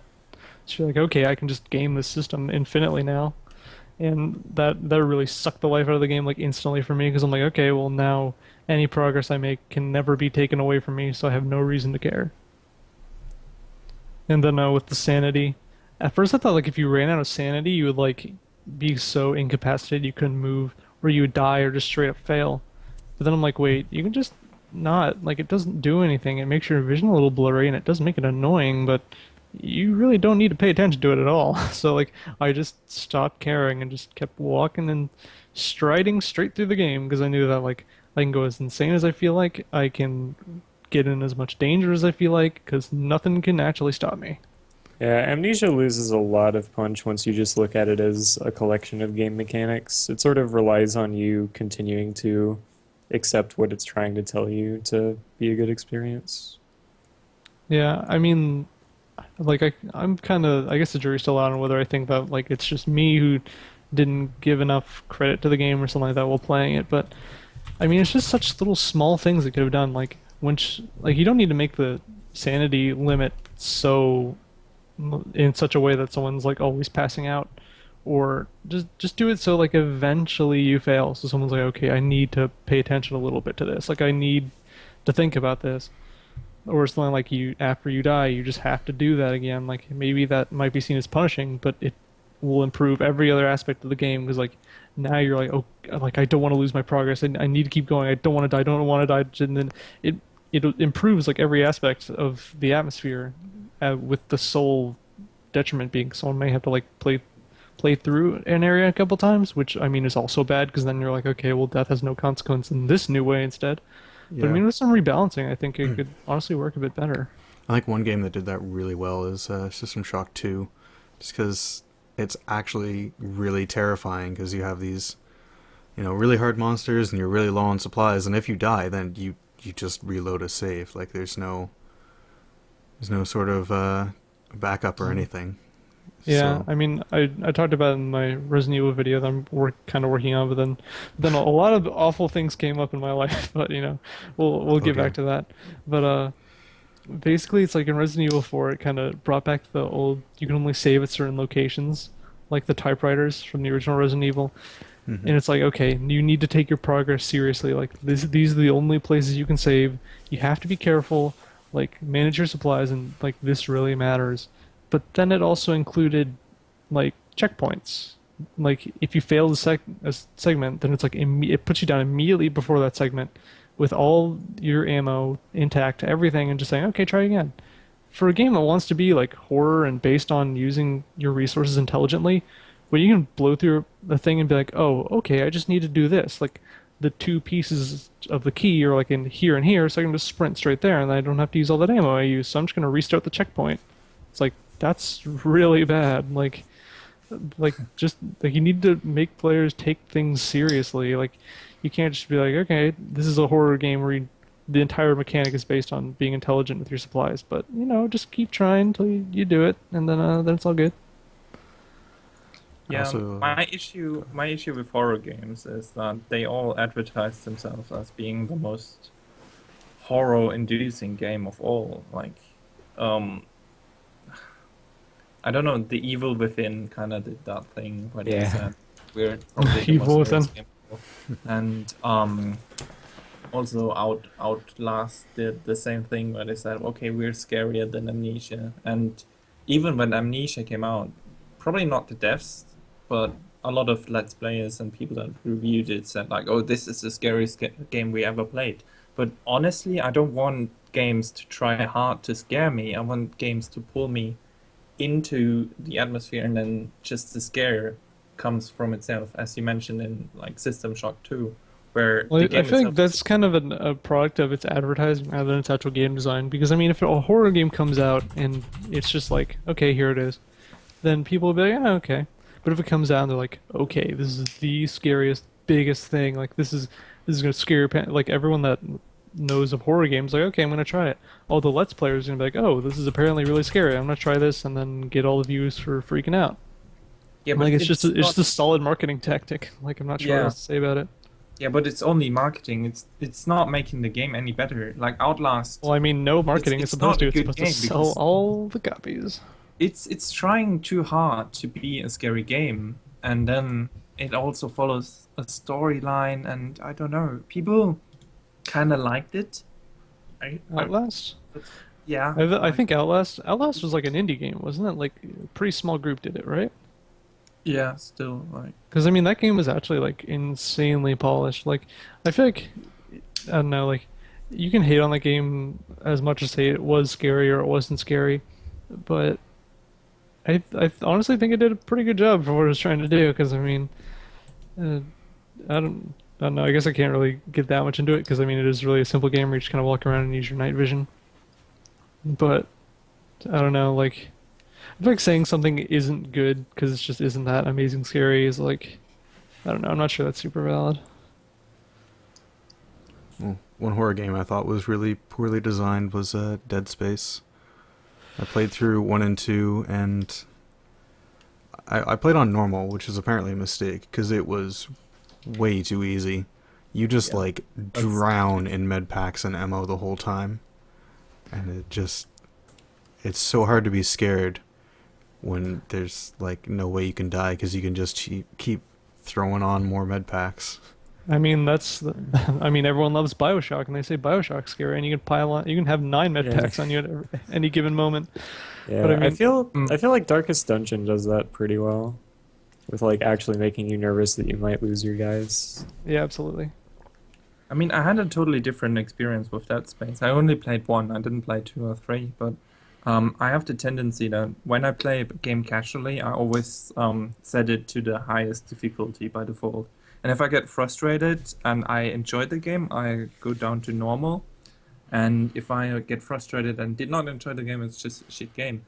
But generally, if you go into a game and start with the hardest difficulty, I feel you have a much intense experience with the game. Well, Because this if is you, something I argue with Diego about day in day out. Is that I think most games, I'd probably say all, but you know, saying all is a very bad word. But I think you should probably go into most games on normal because I mean that's the one that devs are saying here is the one that we think is going to provide you the best experience starting. So I mean, if I have to change it at all or like that's not a satisfactory experience from the one the devs say here play this, then I'm not sure it's going to be a well-designed game because I mean if they wanted the hard experience then they would have just made normal hard. Like that's what I really respected about Alien Isolation is that like normal is still really hard and it's just like but it also did it in something of an interesting way. I'd like to hear you guys' opinions on this. Was that it had a mode called normal, but then it also had a mode called hard, and it said this is how the game is meant to be played. So it's both. It's saying both things. Like hard is still really difficult, but normal is they're like okay, this is the normal difficulty most people will like. Hmm. Well, I mean, if this is normal, then you'd think that normal would be the intentional thing.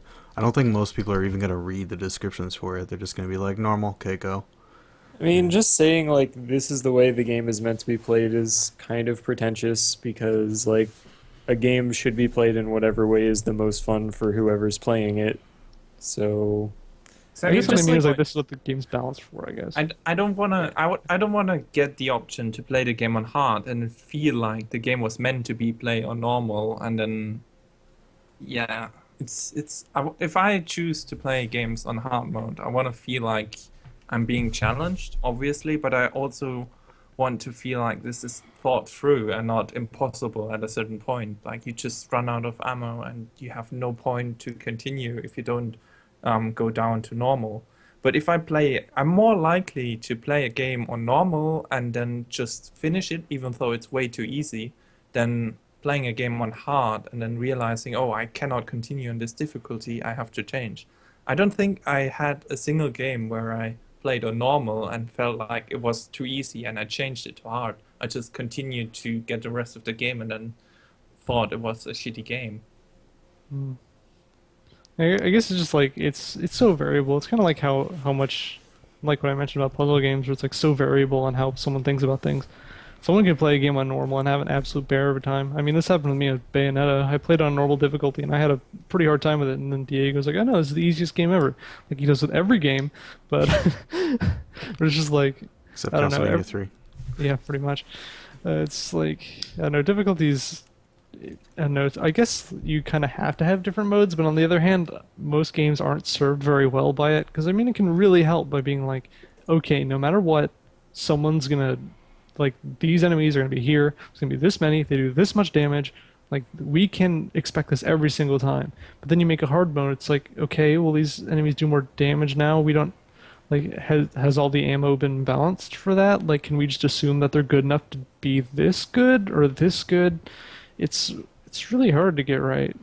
I really hope that gaming is going to graduate beyond using traditional like easy, medium, hard difficulty levels because like they're really easy to implement and that's why we use them. Just because you can paste a multiplayer on health and damage and you're done. But like forcing gamers to self-select their own difficulty is such a bad way of going about it, I think. It's also like it can be even a little demoralizing because it's like, man, this game's hard, especially with the ones in the screens where you die, where it's like, hey, you can switch the difficulty to easy anytime you want. It's like, don't tell me what to do. You The don't worst know me. experience I had with that was when I was playing God of War 1. And, like, the combat wasn't very difficult. It was just kind of whatever. But I got to this one fucking shitty platforming section where the camera was awful. And I just kept dying over and over. And it's like, hey, you can change the difficulty. I'm like, that wouldn't help because of your shitty fucking camera is the reason What are I'm you talking dying. about? Platforming sections in action games are everyone's favorite all the time. God, that was just not a good experience.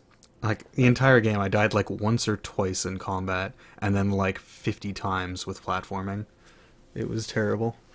I guess it goes back to another point we talked about earlier. It's like, is an action game does the extra variety of putting in platforming, does that help it at all? I don't think so. Like variety for the sake of being like, oh hey, there's a new thing you do. It's like that's not always good. Yeah, it's like you're trying to introduce these other elements to like break up the monotony of doing the same thing over and over again. But if you have to do that, maybe you just shouldn't have the game as long. Maybe you should just make it more focused and smaller on like Yeah, a I think- subset of actual features. How much could you cut out of God of War without Uh, basically destroying the game itself? Well, because the I game sucks feel like anyway, so yeah, already but destroyed. still, like the God of War games, it's kind of like the new Zelda games, just with like how the balance between platforming and action sequences are. Is there that much platforming in Zelda? I don't know. I haven't played the there's most more modern Zelda I've played is like puzzles. A Link Between Worlds, I guess. It's I usually think like like puzzles Twilight rather than Princess platforming. had a few sections where there's like heavy platforming or heavy, like the dungeon design relied heavily on getting to places with really weird setups and jumps and stuff like that. And I don't think that removing that would make it a better game, just because that part was annoying. I feel like that was part of the game, even though it was a shitty part. I mean, if you say like this is a part of the game, even though it's bad, I mean, where does that leave any criticism? No, I more, mean, should it's it be a not. part of It's the game? not the fault of the platforming itself. I'm just saying the platforming itself was shitty. They could have improved the platforming. I would have still been a good game. But Oh, if yeah. you take out the platforming just because platforming in general is annoying and in an action game, then Yeah, it's mostly just like if just sometimes the things they put in doesn't really suit the mechanics. 'Cause, I mean, there's always going to be like a core set of mechanics, and and the more you deviate and be like, oh yeah, we also want to do this, the less thought and polish you can put into it. I bet if they just like improved some of the issues with like the controls and the camera, it probably wouldn't have been so bad. It's just the way the game was built. It was like, very loose controls, very floaty camera. It just didn't suit the platforming very well. hmm Basically, I don't know. I have a bad relationship with action games. You have a bad relation with most I don't like games. Bayonetta. I'm just gonna straight out say it for everyone in chat to crucify me, but I think the game's stupid. I played Devil May Cry, like the original one, and it was okay. And then after that, I just kind of Also, while everyone didn't really crucifies care me for for that, I them. really gotta pee. Enjoy not hearing my comments. Bye. well, Well, now we have no one to talk with. 'Cause he Oh, was doing darn. all the talking. I mean, we can talk about puzzle games some more. Alright, he's gonna go talk about puzzle games. No, it's just during the Steam sale, the only thing I was looking at was more puzzle games from indie developers, just for the sole reason that I run a speedrun games that nobody has heard of and nobody cares for. And I like routing those games, and I also like running those games. So I picked up it's 7 different puzzle games, and I deinstalled 5 of them instantly because they were just shit games. But still, there's like such a variety of different approaches that I really enjoyed in those games. And from a speedrunner's perspective, I just hate when game developers put out a game and I hate it when game they developers put out games too. no, Just in they general. put out a game with like a mechanic, but they limit you in its possibilities. And I have to explain that.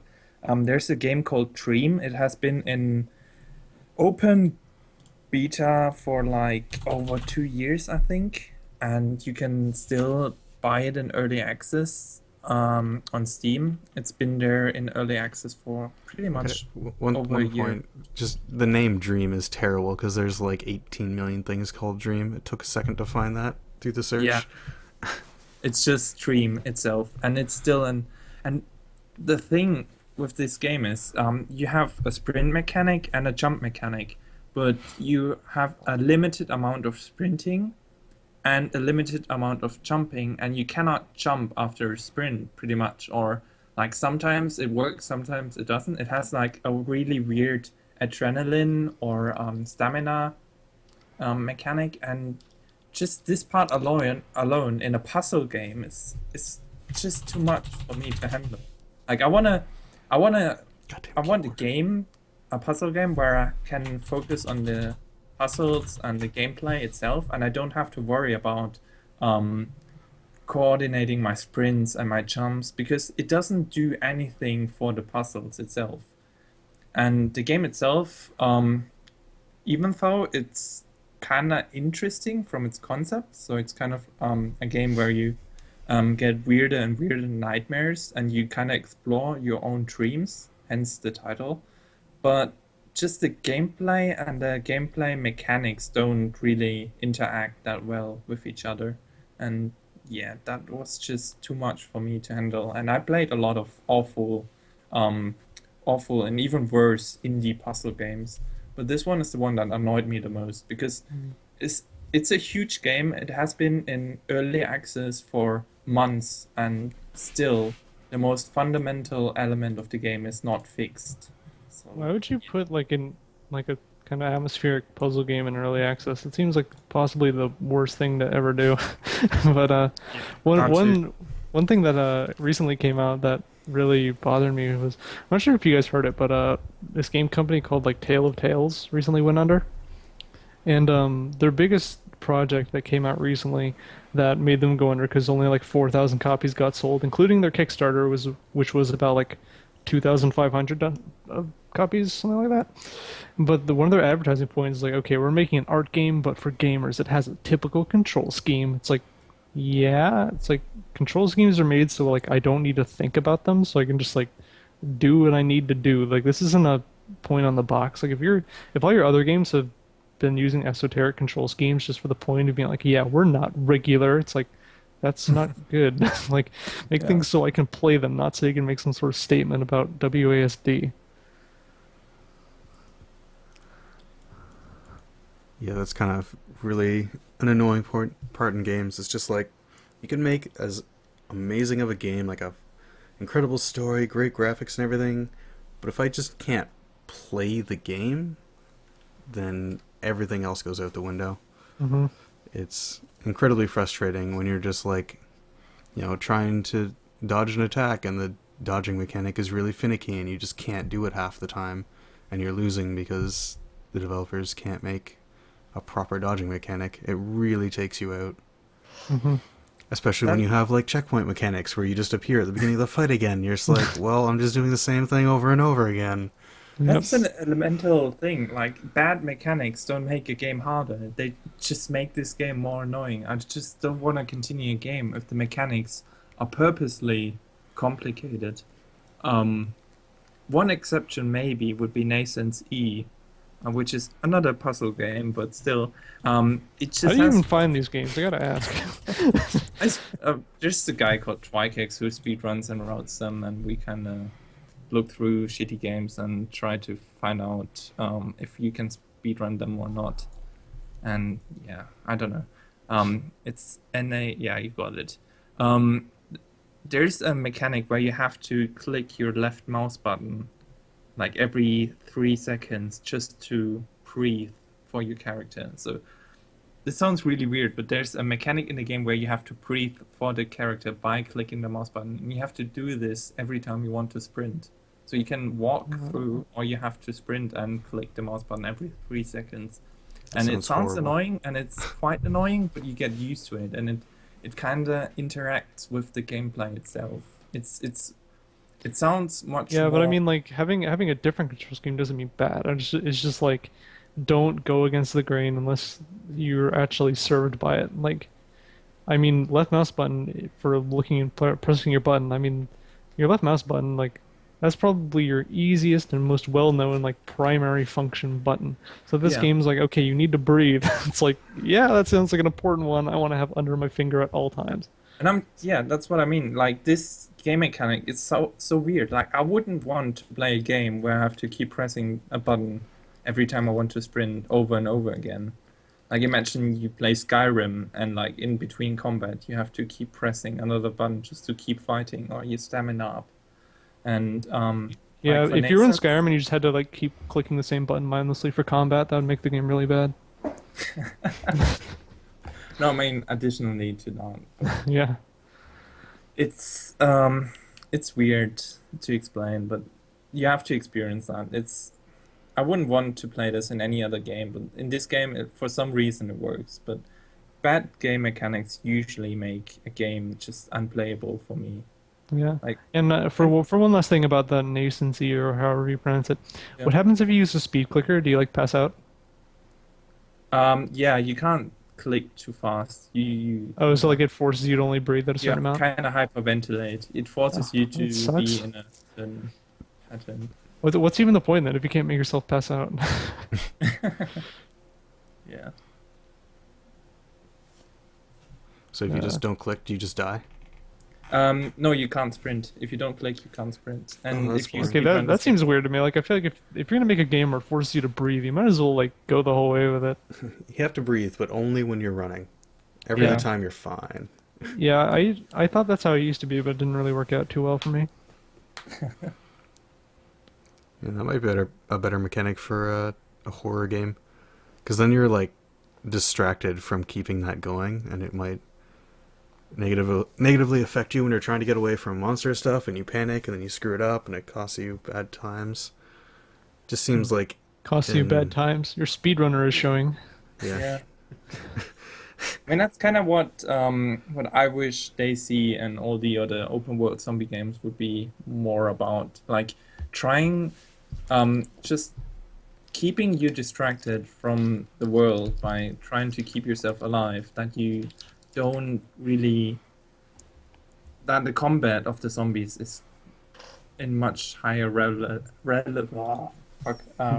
Revenge. to your gameplay. Like, for Daisy, I mean, we all agree that Daisy is probably one of the most terrible games ever made, but um, from concept wise, it would have been much better if there was more focus on survival and not just Being a dick yeah, to people. shooting.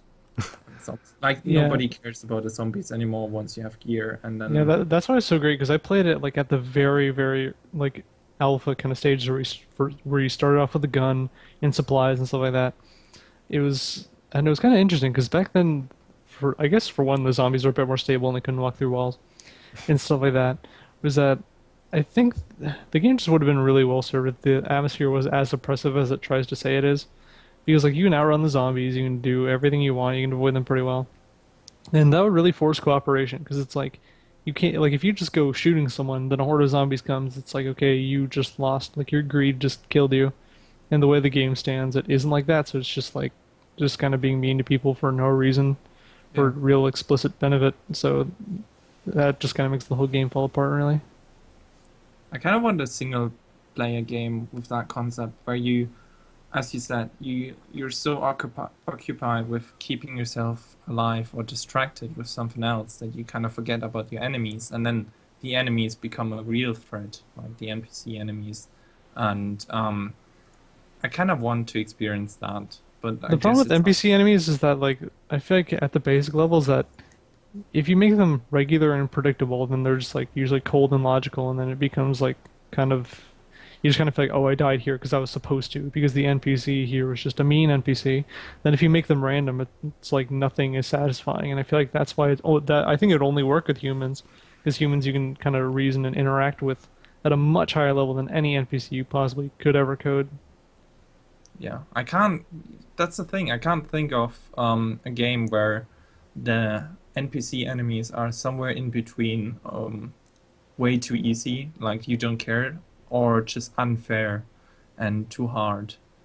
I probably because all the games that manage to do it well, you don't really realize it, but I can't think of a game where I think, okay, the enemies are really challenging, but they are not unfair. They are not having an unfair advantage just by numbers, just by having too much damage or too much health, just like from the strategy that is applied to these.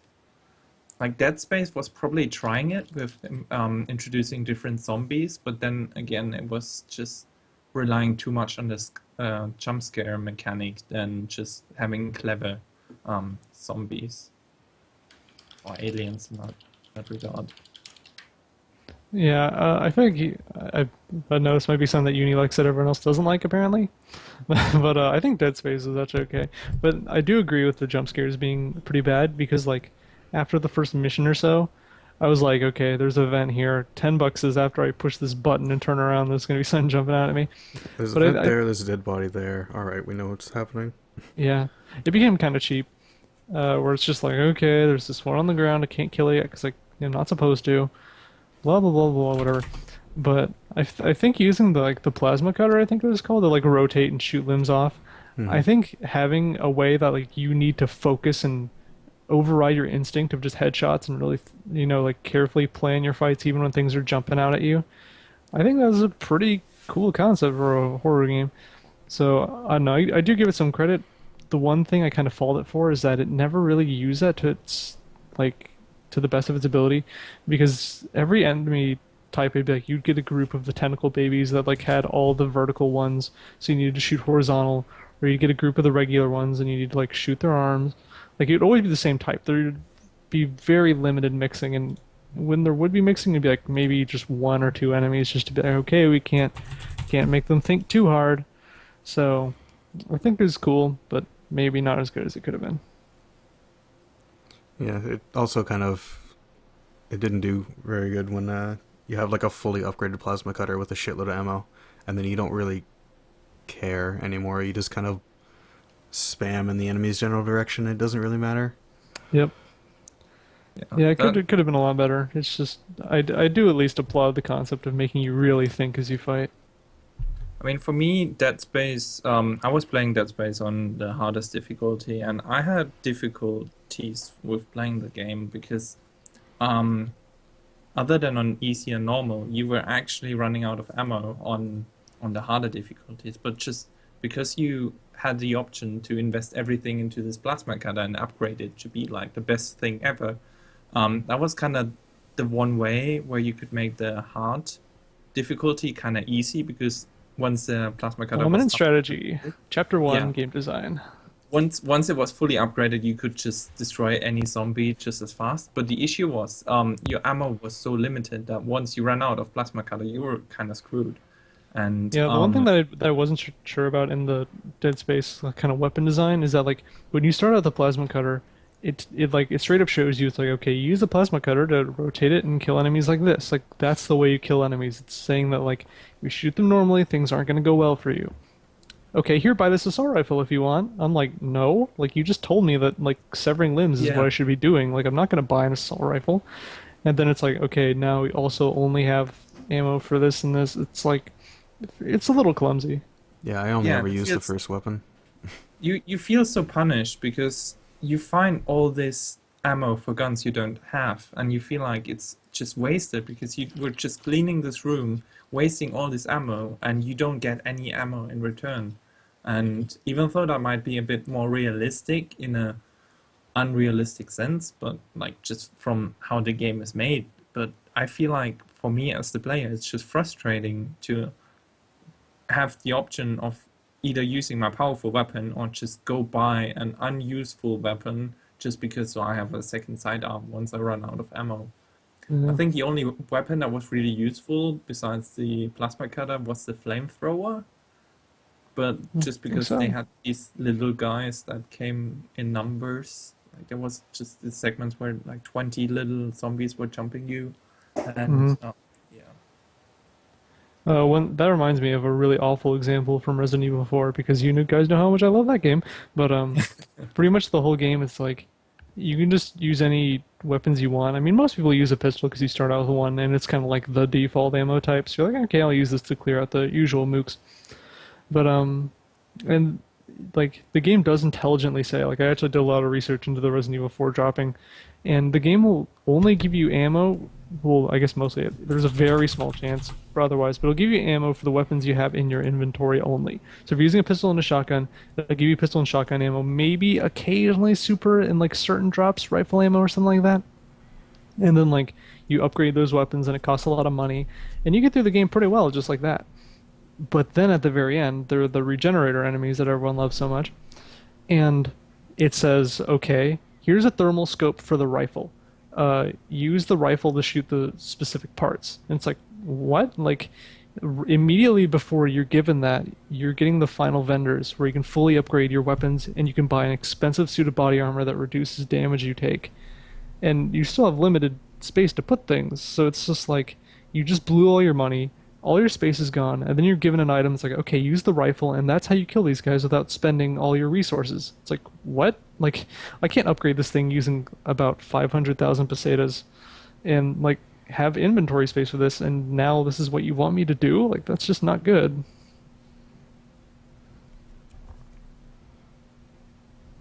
Yeah.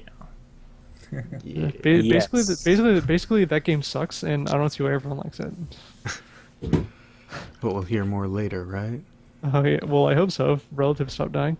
Hmm. But but you know, I'm doing my best on that front. Basically, Should best survival talk- horror game is Resident Evil Remake. Yeah. We should talk about a game that Farrad hates, because I'm Yeah, sure Farrad, how's about you suggest a game? Because you said about 10 words. A game Is I there a hate? game you hate? Yeah, what's or a game love. you hate? One of the two. No, Jeez. No. hey, this is Saltbox. All right, fine.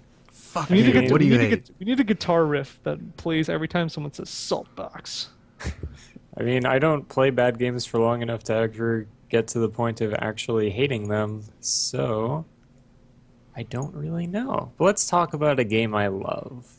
Kentucky Route Zero. I haven't actually played it yet, so let's avoid it.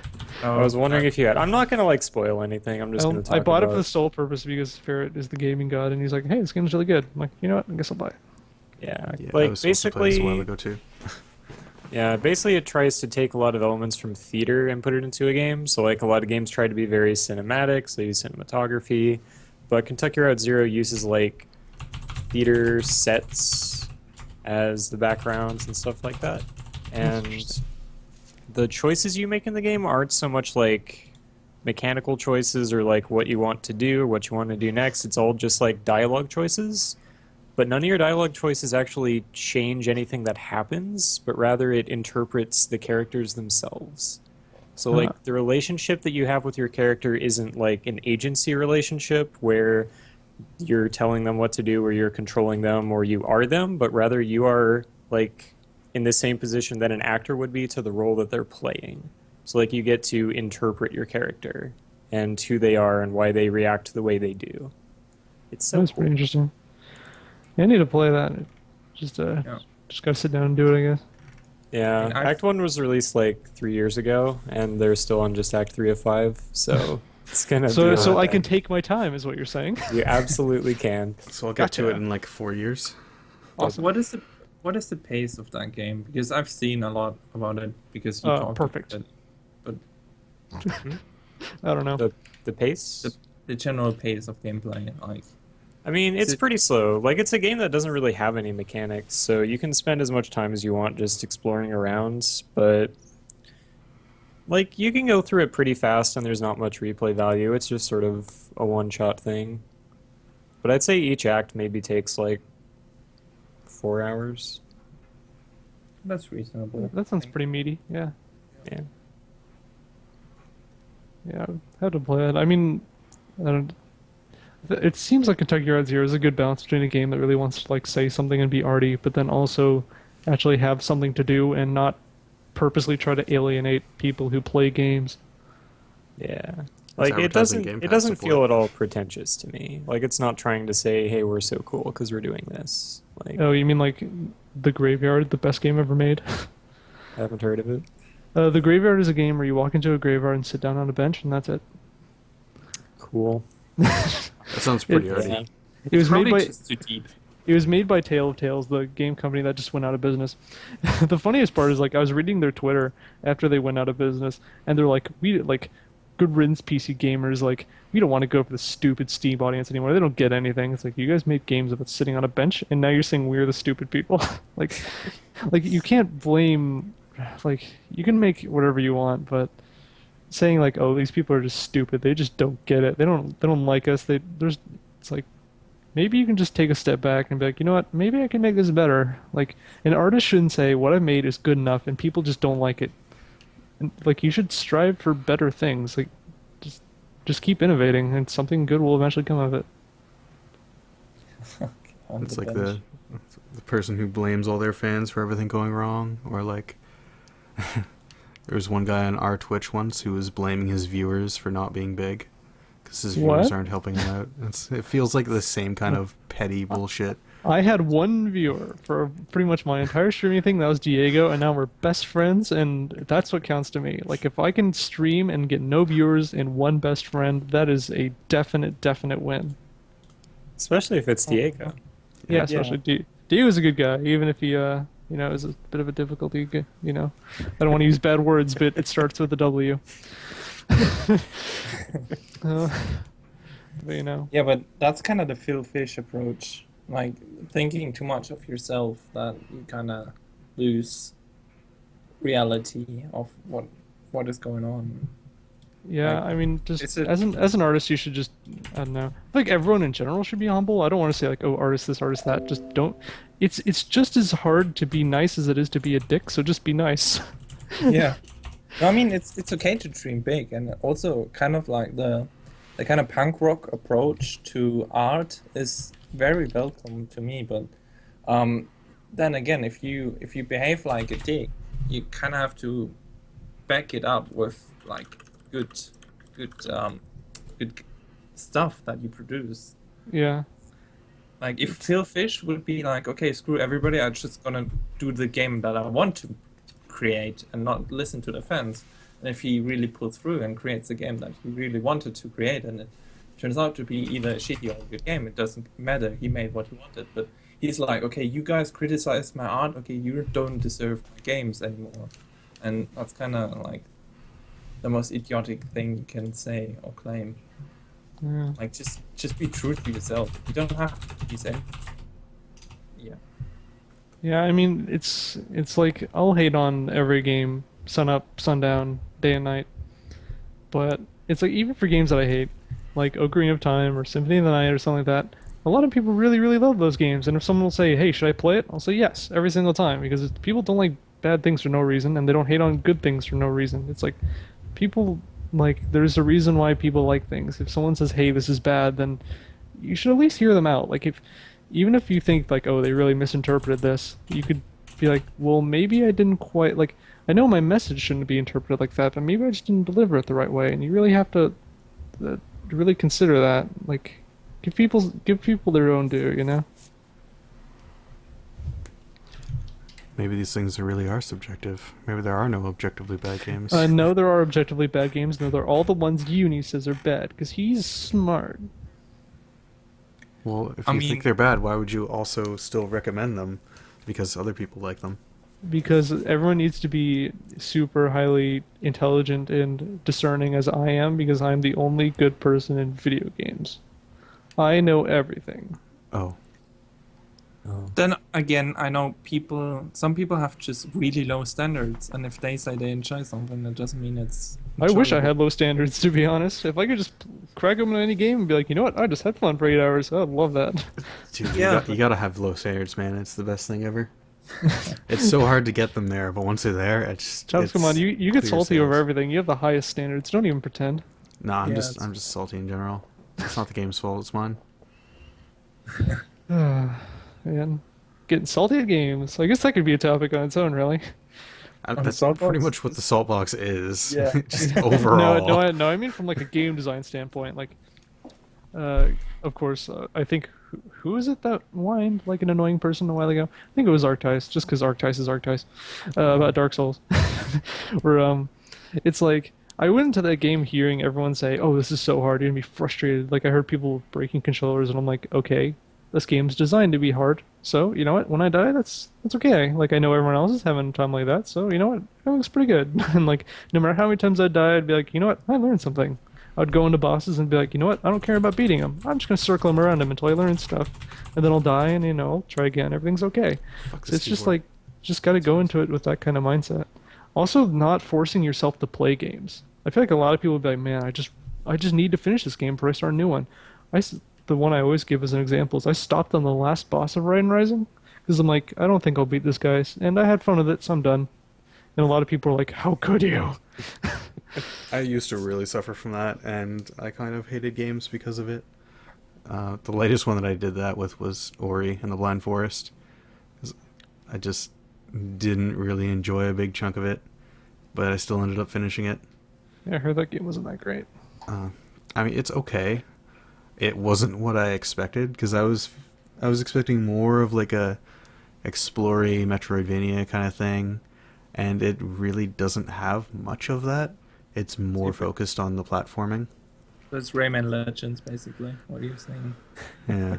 Except And- Rayman Legends is amazing. I know Farrell will back me up on this one. You better. It's like the best platformer I've ever played, and I don't Yeah, like it's- platformers. It's good. Yeah, like I think you could technically qualify Castlevania as a platformer, but I mean it's mostly about the combat. For a game that's like okay, your entire thing is just moving around and jumping. Yeah, I'd probably agree that Rayman is one of the best ones ever made. Yeah. Basically with Ori, I was expecting Metroid, and I got Castlevania, and I was a little bit sad.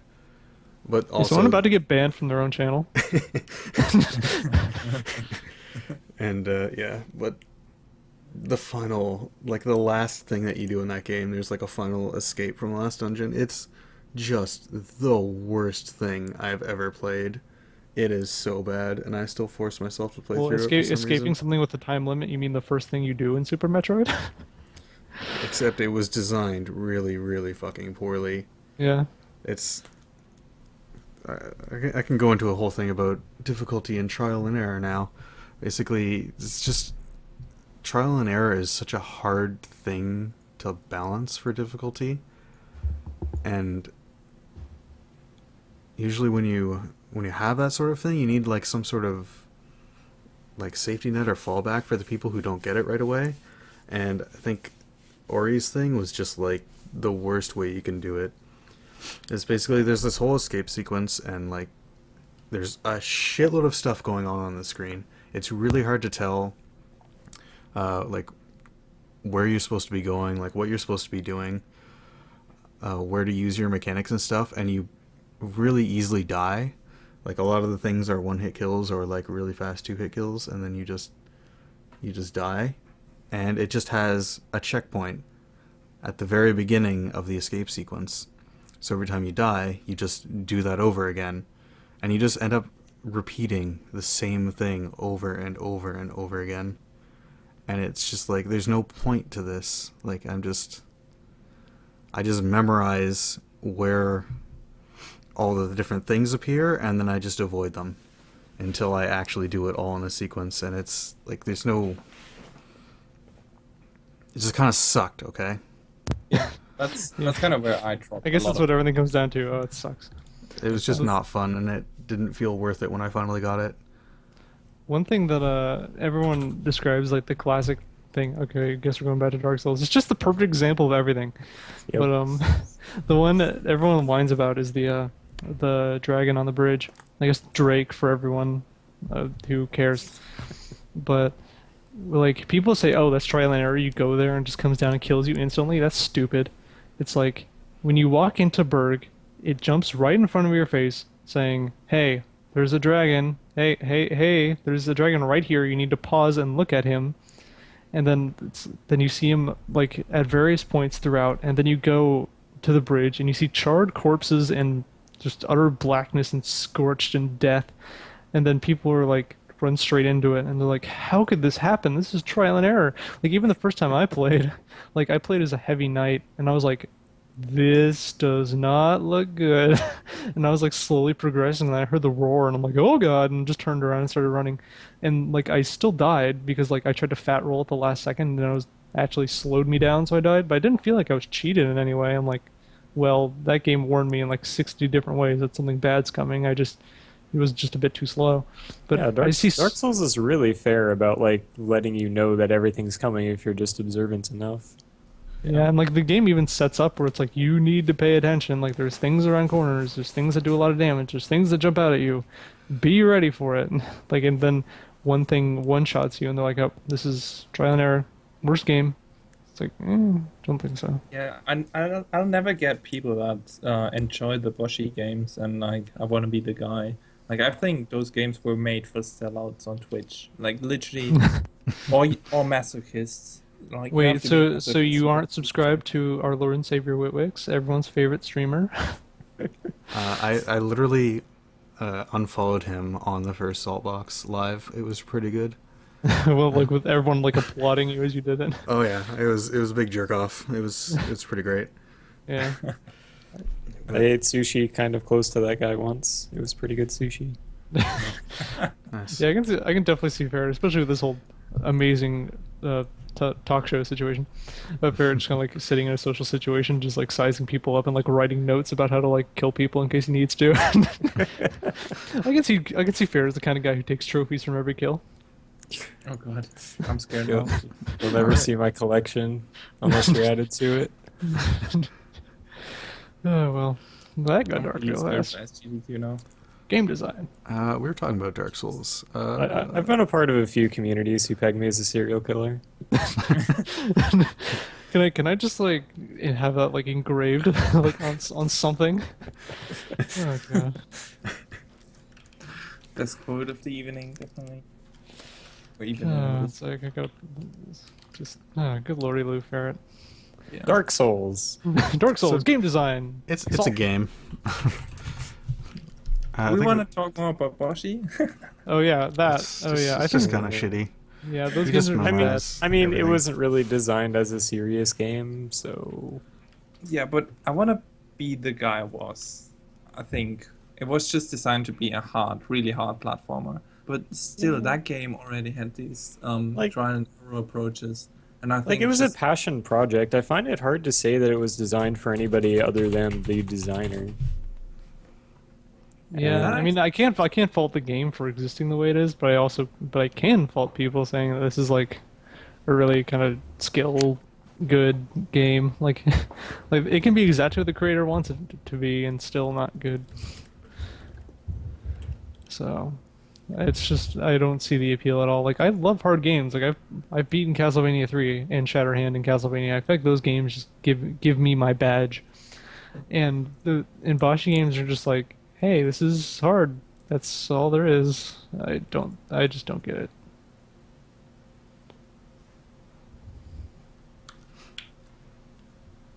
Yeah. You guys are really bad at this. Competitions, man. I don't want to bring up. I have at least 10 more games on my list on my block of notes, but I don't want to bring up Are they everything. all Feel free to puzzle launch games? into anything. How many of them are indie puzzle games? Yeah, if you mention one more indie puzzle game, I'm gonna fly to Review and strangle you. I was going to talk about Quantum Conundrum, but I think So that yes, train okay, next. is long gone. I have one more comparison, like games where they rely all three games rely on the same gameplay, and I know Shadix mentioned BIOS earlier, and that kind of brought me into the discussion about Dead Core, In Momentum, and Cloud Build. And those were three games that were kind of designed for speedrunners, or they're basically time trial games. And all three have pretty much the same approach, just from their game development, game design, they vary quite a bit. And I kind of wanted to see if anybody has some experience with these games. Nope. I've seen deadcore speedruns. That's it. Yeah. Okay. So yeah, I know I Asteroid watched a runs few Dead- people speedrun in Momentum Drunk. That was good. Yeah, and Sloth. Yeah, may his soul rest in peace. Yeah. So yeah, we gotta pour one out for the homies this lot. For some reason, Sloth really enjoys In Momentum, and from all these three games, I enjoyed Dead Core probably the most, and Cloud Build is somewhat in between.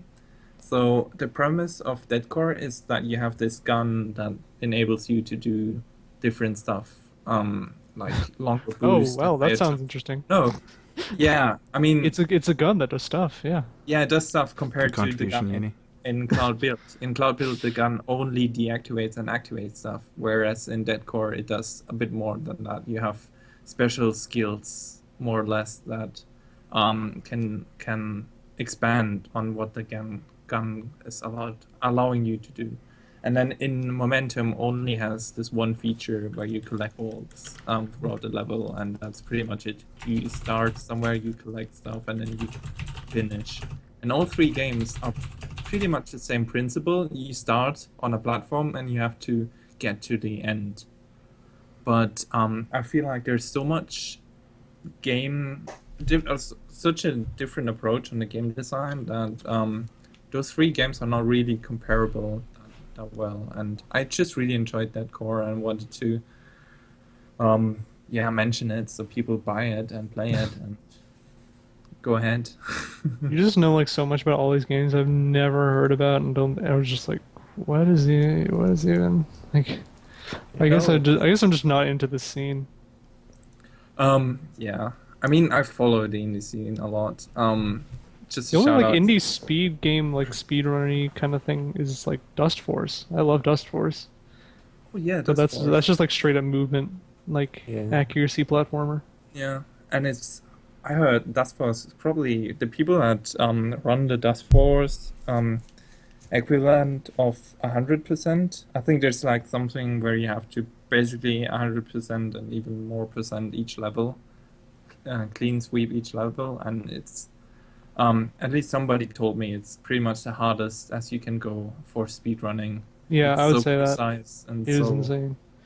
For anyone who hasn't played Dust Force, at least check it out because it is like, I don't know, like whenever I'd play speedrunners, the actual game speedrunners, I'd be winning a lot, and I'm like, I don't think I was that good, but I'd play Dust Force immediately before it, and Dust Force is just like such a demanding platform, like just momentum and combos and just every possible thing a platformer could do to make it hard, it does. I mean, like it works, and it's not like stupid or anything like that. But it's just really intensive. And then I play speedrunners, which is less. It's just like it still focuses on momentum, but it's not quite as brutal. And just that amount of practice just transferred so much, and I was like, oh god. But really, I don't really know where I am with Dust Force because I mean, no one can really finish it unless you're just like a straight up gaming god. Wink. yeah. I mean, I played like 3 levels and was like, I'm not going to enjoy getting good at this game, so I'm going to stop now. Yeah, that's a huge issue with the game. It's so demanding that there's no fun in it casually. Like even if you just I have fun with casually it casually. It's just that there has to be a point where you're like, okay, I'm just done now. Like that's different for everyone, but it's going to be a very small percent of people who are like, yeah, I'm just going to 100% this. That's interesting. I have one more. The last point on my list is literally just called Minecraft. Yay! Yeah, Oh, fair. because I That's wanted bad to just speaking, yay. mention. No, let's not talk about Minecraft, but about Okay, then I guess your list is done. Minecraft in like a speedrunner perspective, like games that were definitely not meant to be speedrun and just still work out somehow. Is there going to be a And- fist fight between you and the ferret right now? I mean, like, so few games were designed to be speedrun, right? Like, Yeah. it's been so long since a game had, like, individual levels with, like, time trials and developer times for those levels. Like, those really just don't exist anymore. Except the 3 that I just mentioned, and yeah. Or is I someone mean, getting rules? I Is mean, someone like, getting with major Sasquatch? titles, Is right? this Like, the with the old Sasquatch? Crash Bandicoot Sasquatch? games and Doom and whatnot, Blood, like, you had developer times and time trials and what. But, like, AAA titles these days never have time trials. Yeah, but Well, I feel like I most still aren't even feel suited like for that. Well, your basic AAA title, it has a start and a somewhat linear, or either it's a linear game or somewhat open world multiplayer game. And then like when you have a linear game, there's a start and there's an end, and you can speedrun it because it's simple. But with Minecraft, it's basically just an open world game that just happened to be updated to have an ending of some sort, and you still figured out a pretty cool way to speedrun it. Like even all achievements speedrun, it works really well in Minecraft, I feel, and it probably wouldn't work that well in other games where you have a more basic concept of what the game is about.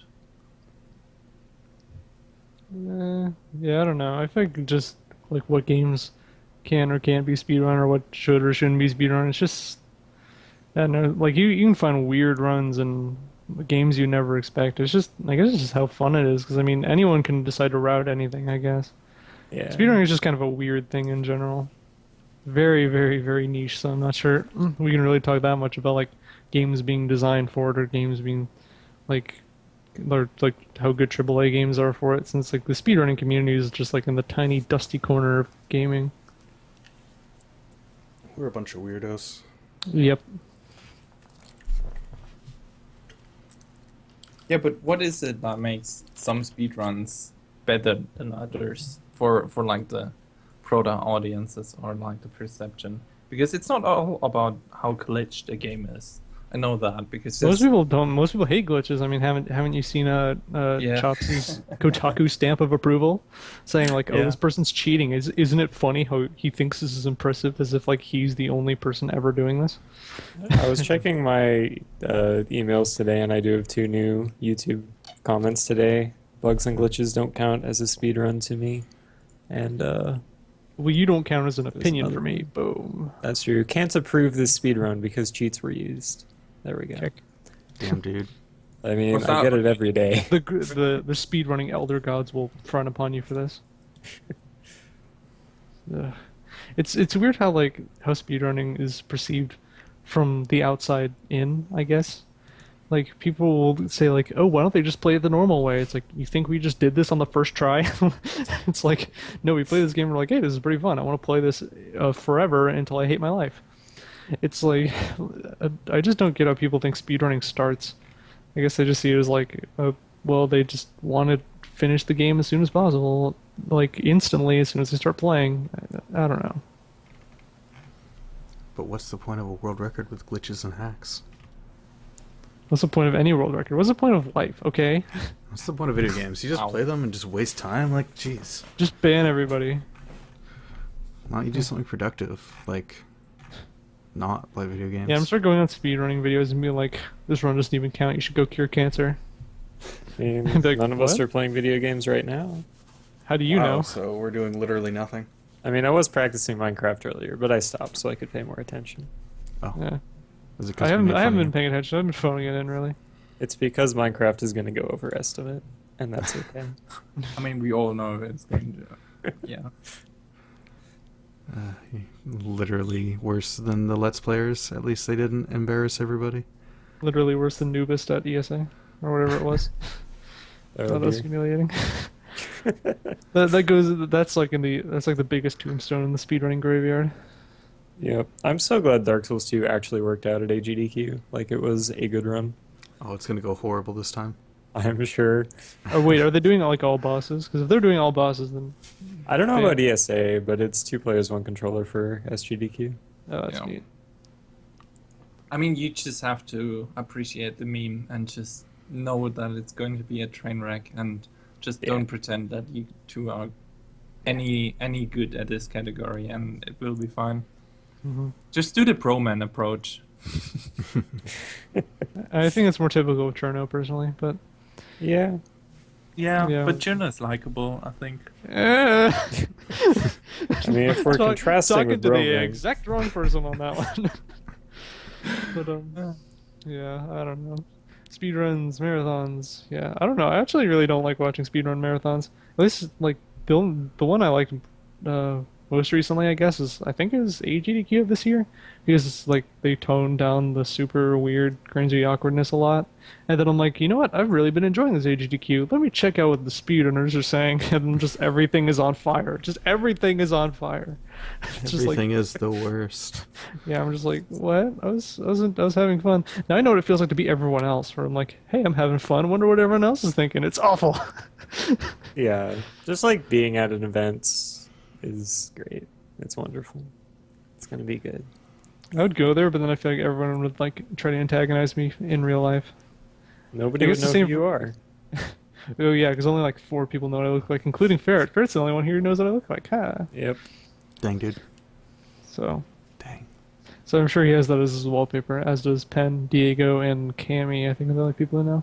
I save it for special occasions. Yeah, when the rest of the bank is gone dry. Gotta But break out the serious stuff tonight, man. it's one of those nights. It's been a long day. Just been building up. But yeah, I don't know. I keep on going back and forth on whether I'd want to go to a GDQ event because I'm like, on one hand, it's like, oh, hey, there's cool speedrunners there that I don't know, and then on the other hand, it's like, oh, there's like 50 million not cool speedrunners I don't want to know. I mean, just go and play board games the whole time. It's great. Yeah. Or Yeah, eat thing is, pizza. I don't know how to play those board bad games. Kick. It But doesn't matter. I don't know how to play things like Catan or Magic or anything like that. So I'd probably just be standing around making fun of people until I got thrown out. So it's the same as just when So you're the same as everything else, really. Yeah. just here. Yeah. I just assume there's a huge difference between being at the event and watching it on Twitch, because Oh yeah, like absolutely. even from the atmosphere, like when you're watching it on Twitch and you're not uni, you want to see like all this fun bits, or like all the behind the scenes and the audience reactions, and you want to experience the cringe, and like you can God. only experience that when you're on like at the location nowadays, because I just can't handle the cringe, man. Can't I handle mean, it. like I stopped watching marathons after I started going to them because like there's just no value in watching them online anymore for me. Yeah, especially I mean, like that's- setup times and like games that you don't care about, and games like Diddy Kong Racing and stuff like that, where it's just like, I don't care. Yeah. Yeah. Like It's you're there to just- support your friends more than to watch the runs. Yeah. It's pretty much all I ever watch now is just friends. Like the show? friends. Oh yeah, I love that show. Oh, fucking Chandler is the man. Took me a Haven't second seen the to show. remember one of the names. I've never seen it, so I'm glad no one called me out on it. It's yeah, but fine. that's I've that's barely a seen it. huge issue though, because like everybody, or like not everybody, but most people that are into speedruns kind of started within the last 5 years, or like 3 years even, like when Yeah. as soon as HGDQ went, or HGDQ went over like just bedroom sized rooms out to actually big events, and people started paying attention. And so, yeah, people started just seeing speedrunning as something new and exciting, and like you just kept watching all these cool runners like Cosmo. Oh my god, Cosmo is playing Ocarina of Time. I've never seen anyone break a game like this before. And then you start venturing out and see more and more speedruns, and then you start speedrunning yourself, and you kind of try 5 different games, and you find this one game that really excites you. And the more you watch other games, and the more you speedrun yourself, you kind of realize how shitty I other speedrun games myself be. every night. Yeah.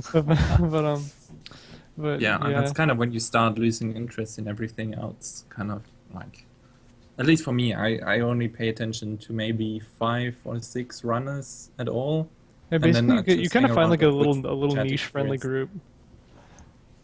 Because I mean, Oh, for me, yeah. I started with pretty much Cherno, and then I got Mod there, and then I realized how awful everything is, and then I went to Ferret, and then just kind of hung out there, and then Ferret led to Pen to Chops, and that kind of groups kind of grew outwards, I guess, and that's just kind of the one I've just been chilling with for the longest time, and I'm totally okay with that because it's pretty much most of the big streams nowadays. I don't know what it is. I'm not sure if they've gotten worse or I've just become more jaded, but they've just gotten a bit less entertaining.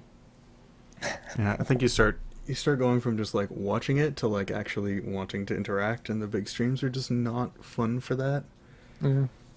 And it's just I want to talk with my friends. That's all I want to do right now. hmm And that's what we're all doing right now. Suck it out, guys. Suck it out.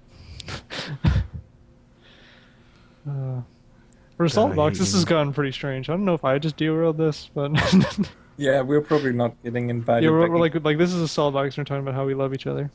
I'm just really fucking tired. You're just like, I don't even know why I'm doing this anymore. All right, so fuck Dark Souls. How about that? There, No, Okay. fight me. you. No? No, you. Like, even I've never completed any Dark Souls I actually don't game. like Dark I'm- Souls that much anymore. I'm So yeah, probably I'm too actually much kind of of with a you. scrub. I'm I've probably never too much of a completed Dark scrub. Souls casually. Yeah. You don't complete anything casually because you're a pro. That's true.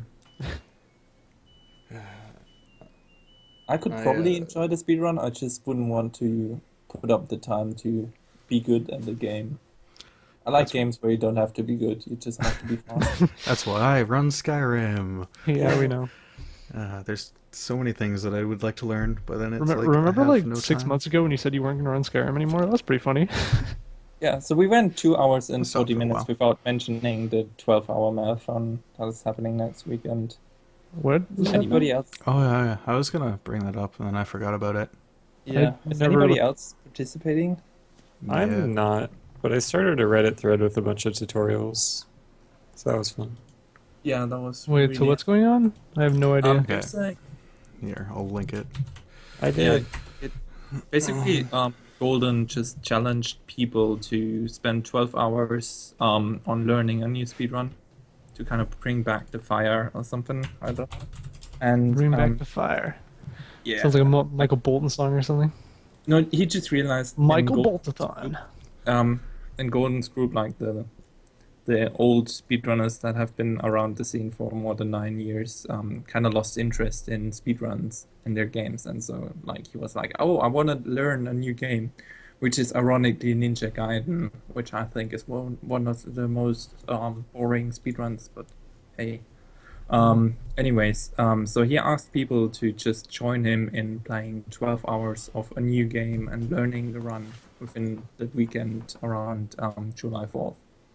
And yeah, it has 450 people participating by now, so it's pretty cool. So, like, was this made with the intention of being the biggest train wreck marathon in the world? Or, like, is that just a side effect? It's not really a marathon. It's just something not that a you do on your own.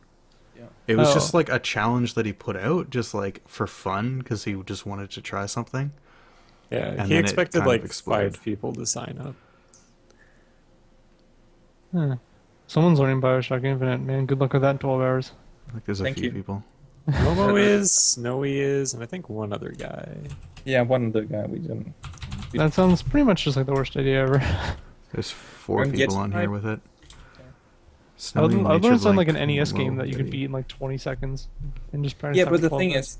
is, if the premise is you spend 12 hours in learning the game, you don't want to play a game that you have learned in like half an hour, and then you're bored after 6 hours of playing the same 5 minutes of gameplay over and over again. So I'm kind of looking forward to learn a game just as far as I know the run by heart after 12 hours, and I'm still not good enough, but I'm at least motivated throughout the 12 hours, and I can use the knowledge that I acquired in these 12 hours to continue this run and get better.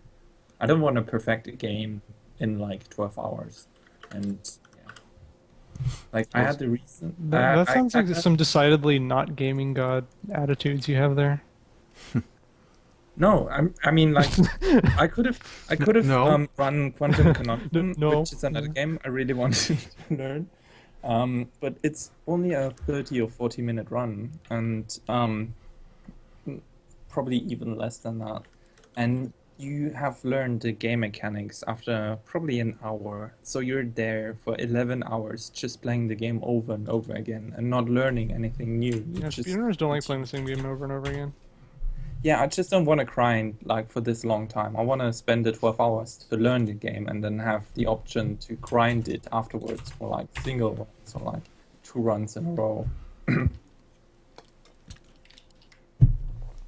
Yeah, you don't need to use all 12 hours, I know.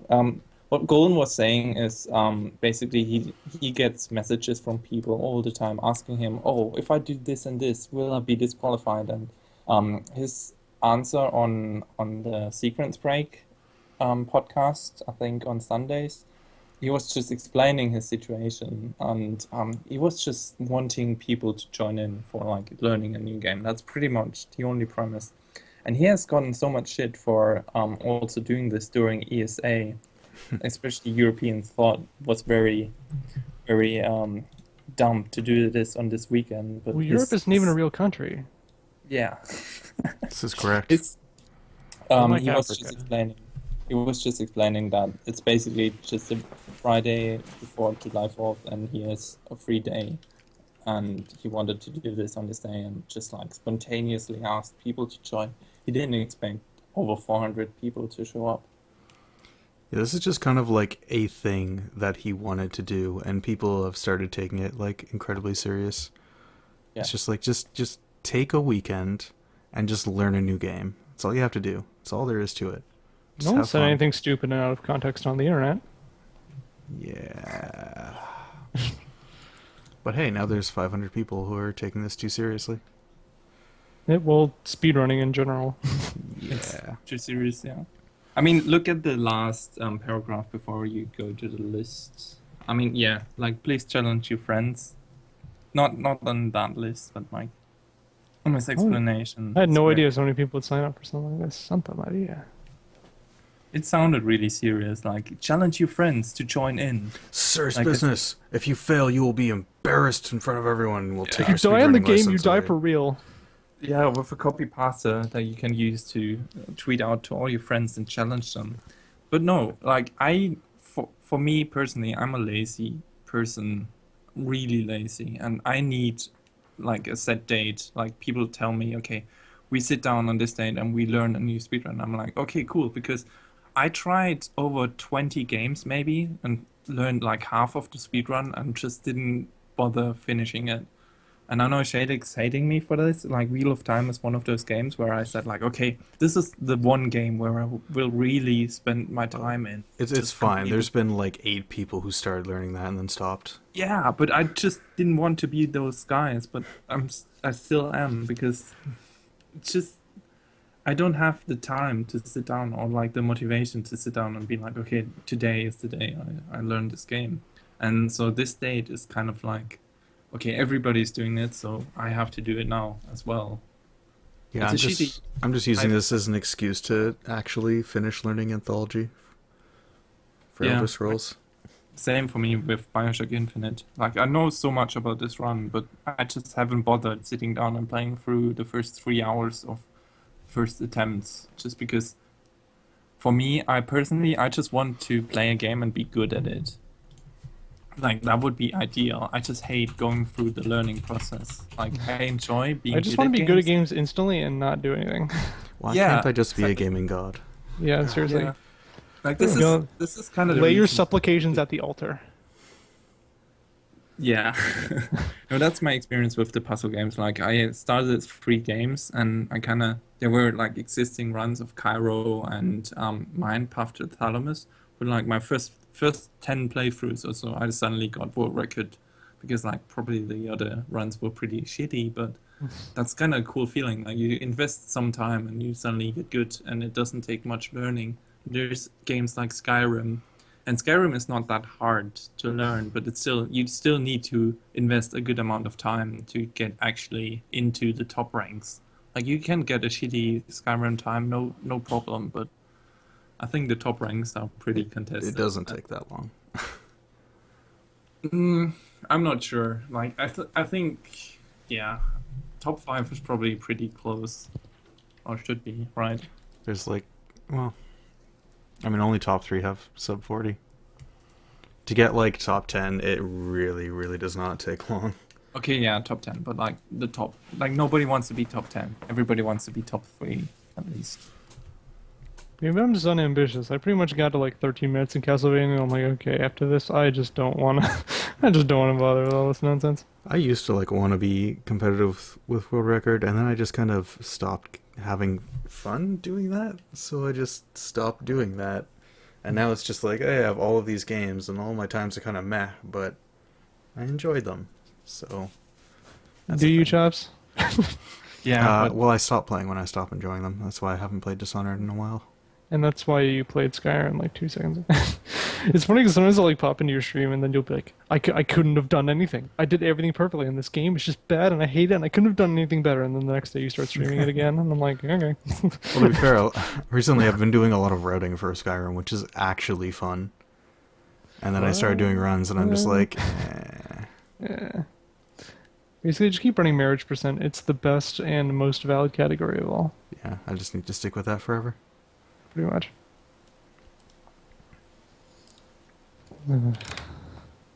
Running NES games, 15-minute long games, man, that was a great experience that I decided to never ever do again. Yep. I mean, there's somebody on the 12-hour marathon that signed up with a Final Fantasy game, one of the really long ones. I think it's 7 or 8. I mean, who's doing that? Who's enjoying long RPG speedruns? Seriously. Who's Crazy Yeah. people. Especially when like when you need to spend like 6 hours just like getting through the game, and it's like, okay, now get good at speedrunning it. It's like, eh. Like I just feel like those. I mean, we were talking about what makes a good speed game earlier, and of course it's kind of hard to lay out the rules, but I would say Final Fantasy games not typically good speed games. But menuing is the purest form of speedrunning, and that's all it is. Oh god. Wait, what's one game that's really menu intensive? I forgot one that was recently. Dark But, Souls 2, kind of. yeah, Dark Souls 2 a little bit. Yeah, because of the duping. The duping was so much fun compared to Dark Souls 1 duping, which was just rolling. It's weird how broken rolling is in Dark Souls. Like, if you know to roll in Dark Souls, it's just like, now the world is your oyster. Like, yeah, I I mean, the don't. best Dark Souls speedrun was the Bino boosted one without the shield parry. Let's be honest. Yep, the butts. Yeah, that was definitely the. That was good. Yeah. That was good. Those are good times. That was the only time I shield was like, parry ruined it. I really miss Dark Souls 2 all bosses with Bino boosting. I missed Dark Souls 2 all bosses when it wasn't 28 hours long. Yeah. Like now it's like, okay, now you have the main game's bosses, and then you have these 6 extra bosses, and then you have these 6 extra bosses, and it's like, And there's no Bino boosting. yeah, it's just straight up. That kind of reminds me, is there any game you guys have played that you used to like the speedrun for, other than Dark Souls 2, and then it got worse because of a new trick or something? I mean, Bioshock Infinite with Hill Runner's hat. Yeah, I guess that's a good example. Because it's like, all right, It's- now if I spend anywhere from 0 to 3 minutes just resetting and retrying, then I'm good. But otherwise, if I get this bad, then it just doesn't work. It's like, eh. Yeah. For me, it's probably Dishonored because I just learned the swordless and keyless strats in Prison, and I kind of started getting the hang of it. And then a frame-dependent trick was found, which is the elevators, which I cannot recreate consistently because my frame rate is pretty low on my computer. Yeah, I started speedrunning Dishonored, and then University happened, but I know the elevator is actually pretty fine for me, because at least it was simple to do. Like, Well, at we're least gonna start running so 80% no elevators, because then it's actually fun. I mean, like Seriously. 80%, which Legacy. isn't a real thing. No, no. Legacy is Yeah. not a real thing. Don't let You- anyone tell you otherwise. You can still clip, because the clips are actually fun in that game. Do I still have record in that? Who knows? Let's find Yes, out. you do. Let's assume yes, because that Yep. game is that category No, is fake. Biznap beat me. Oh, Oh, dang, dude. Once you get your Biznap is data now cap back, faster. you know what you're gonna have to do for it. Got to reclaim your throne. yep, Literally beaten by a Let's Player. it's true. We're all just let's players. We can say oh let's players this, let's players that, but we're not so different. How dare you say that? Better than the others. Yeah, I guess speedrunners were like, no, we're the best gamers. We know how to do games. One game that got ruined by a new trick is Fallout 3, which is What do you kind of mean? funny. How could you ruin Fallout 3 when Fallout 3 is already ruined? Well, I mean, it's not that great, but it's like mildly interesting. But now, in order to get world record in that, you need to get like a frame perfect, really difficult trick to make yourself just run faster. Yeah. And if you don't get it, then you can't come anywhere close to world record. Yeah, as soon as a frame perfect trick comes out, then it's just like, well, I'm done. Like, I guess that's pretty much all there is to it for me. Yeah, I mean, they're not uncommon in older games. Yeah, I play Castlevania. There's plenty in there, but you can. It's the difference between 12 minutes and 13 minutes. So once I got to 13 and I didn't need to learn the frame perfects, then I was like, okay, this is still fun. But once I needed to start doing all those things, I'm like, I am just not good enough. I concede. Yeah, but also like the issue with Fallout 3 and the new glitch is different than on console where you have a lot of frame perfect stuff and pause buffering, unlike the Zelda games. You have a much higher frame rate and also the inputs are very different. And I tried to Yeah. recreate and like do this glitch, and it's just horrible. It's nothing like. It doesn't feel skill based. Like even if you get it, you just don't know what you did to get it. Whereas in Zelda, for example, you do backflip and then just do perfect timing or setup, and it just works every time as soon as you kind of learn the principle of it. And in Fallout 3, it's just terrible because it's basically RNG. Mm-hmm. It doesn't make sense. It's one of the worst glitches probably ever found. But it makes you go fast, so it's great. Yeah, no. That's all we care about, going fast. Yeah. Yeah. There was one thing when we were routing Daedric percent for Skyrim.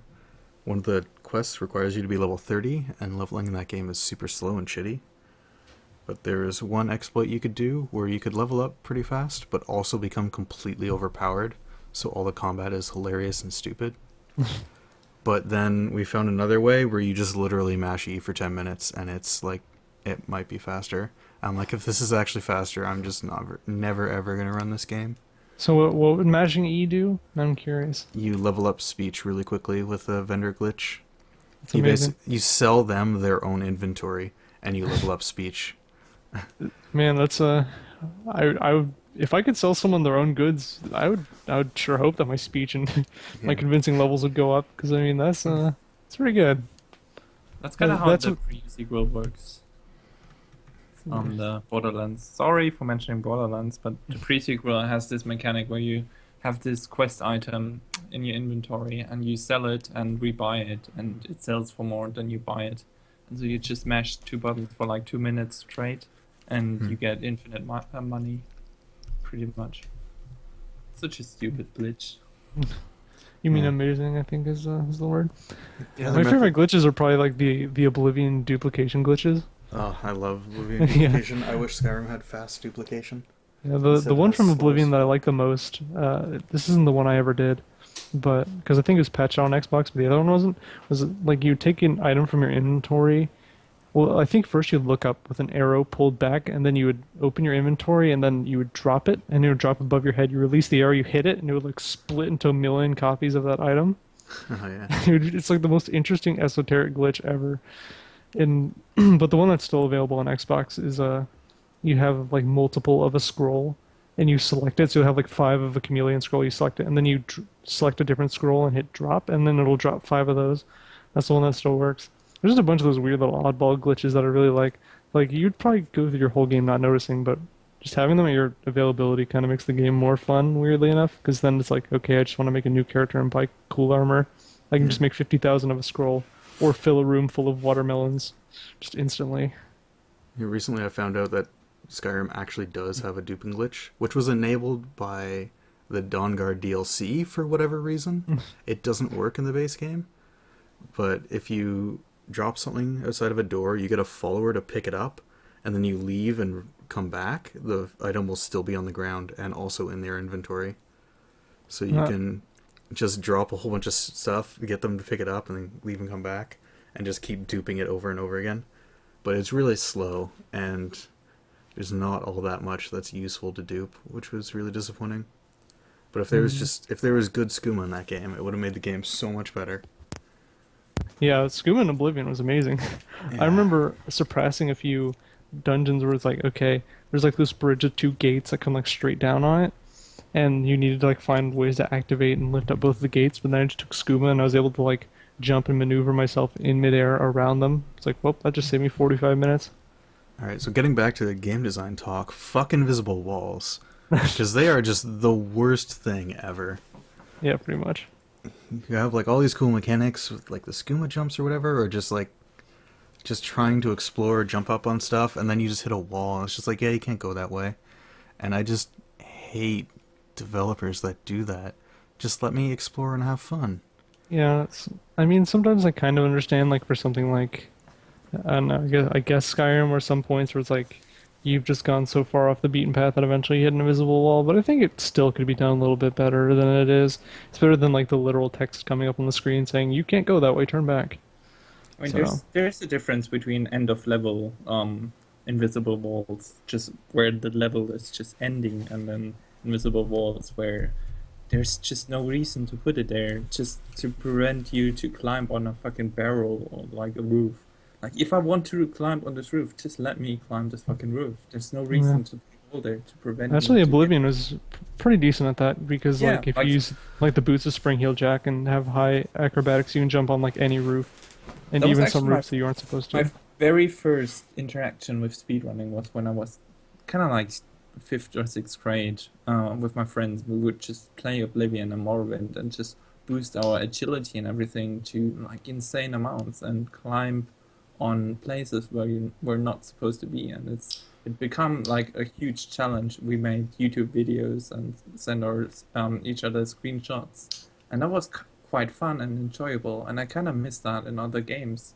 Like, that was just part of the open world, just getting to places you were not supposed to go, or like doing really silly stuff.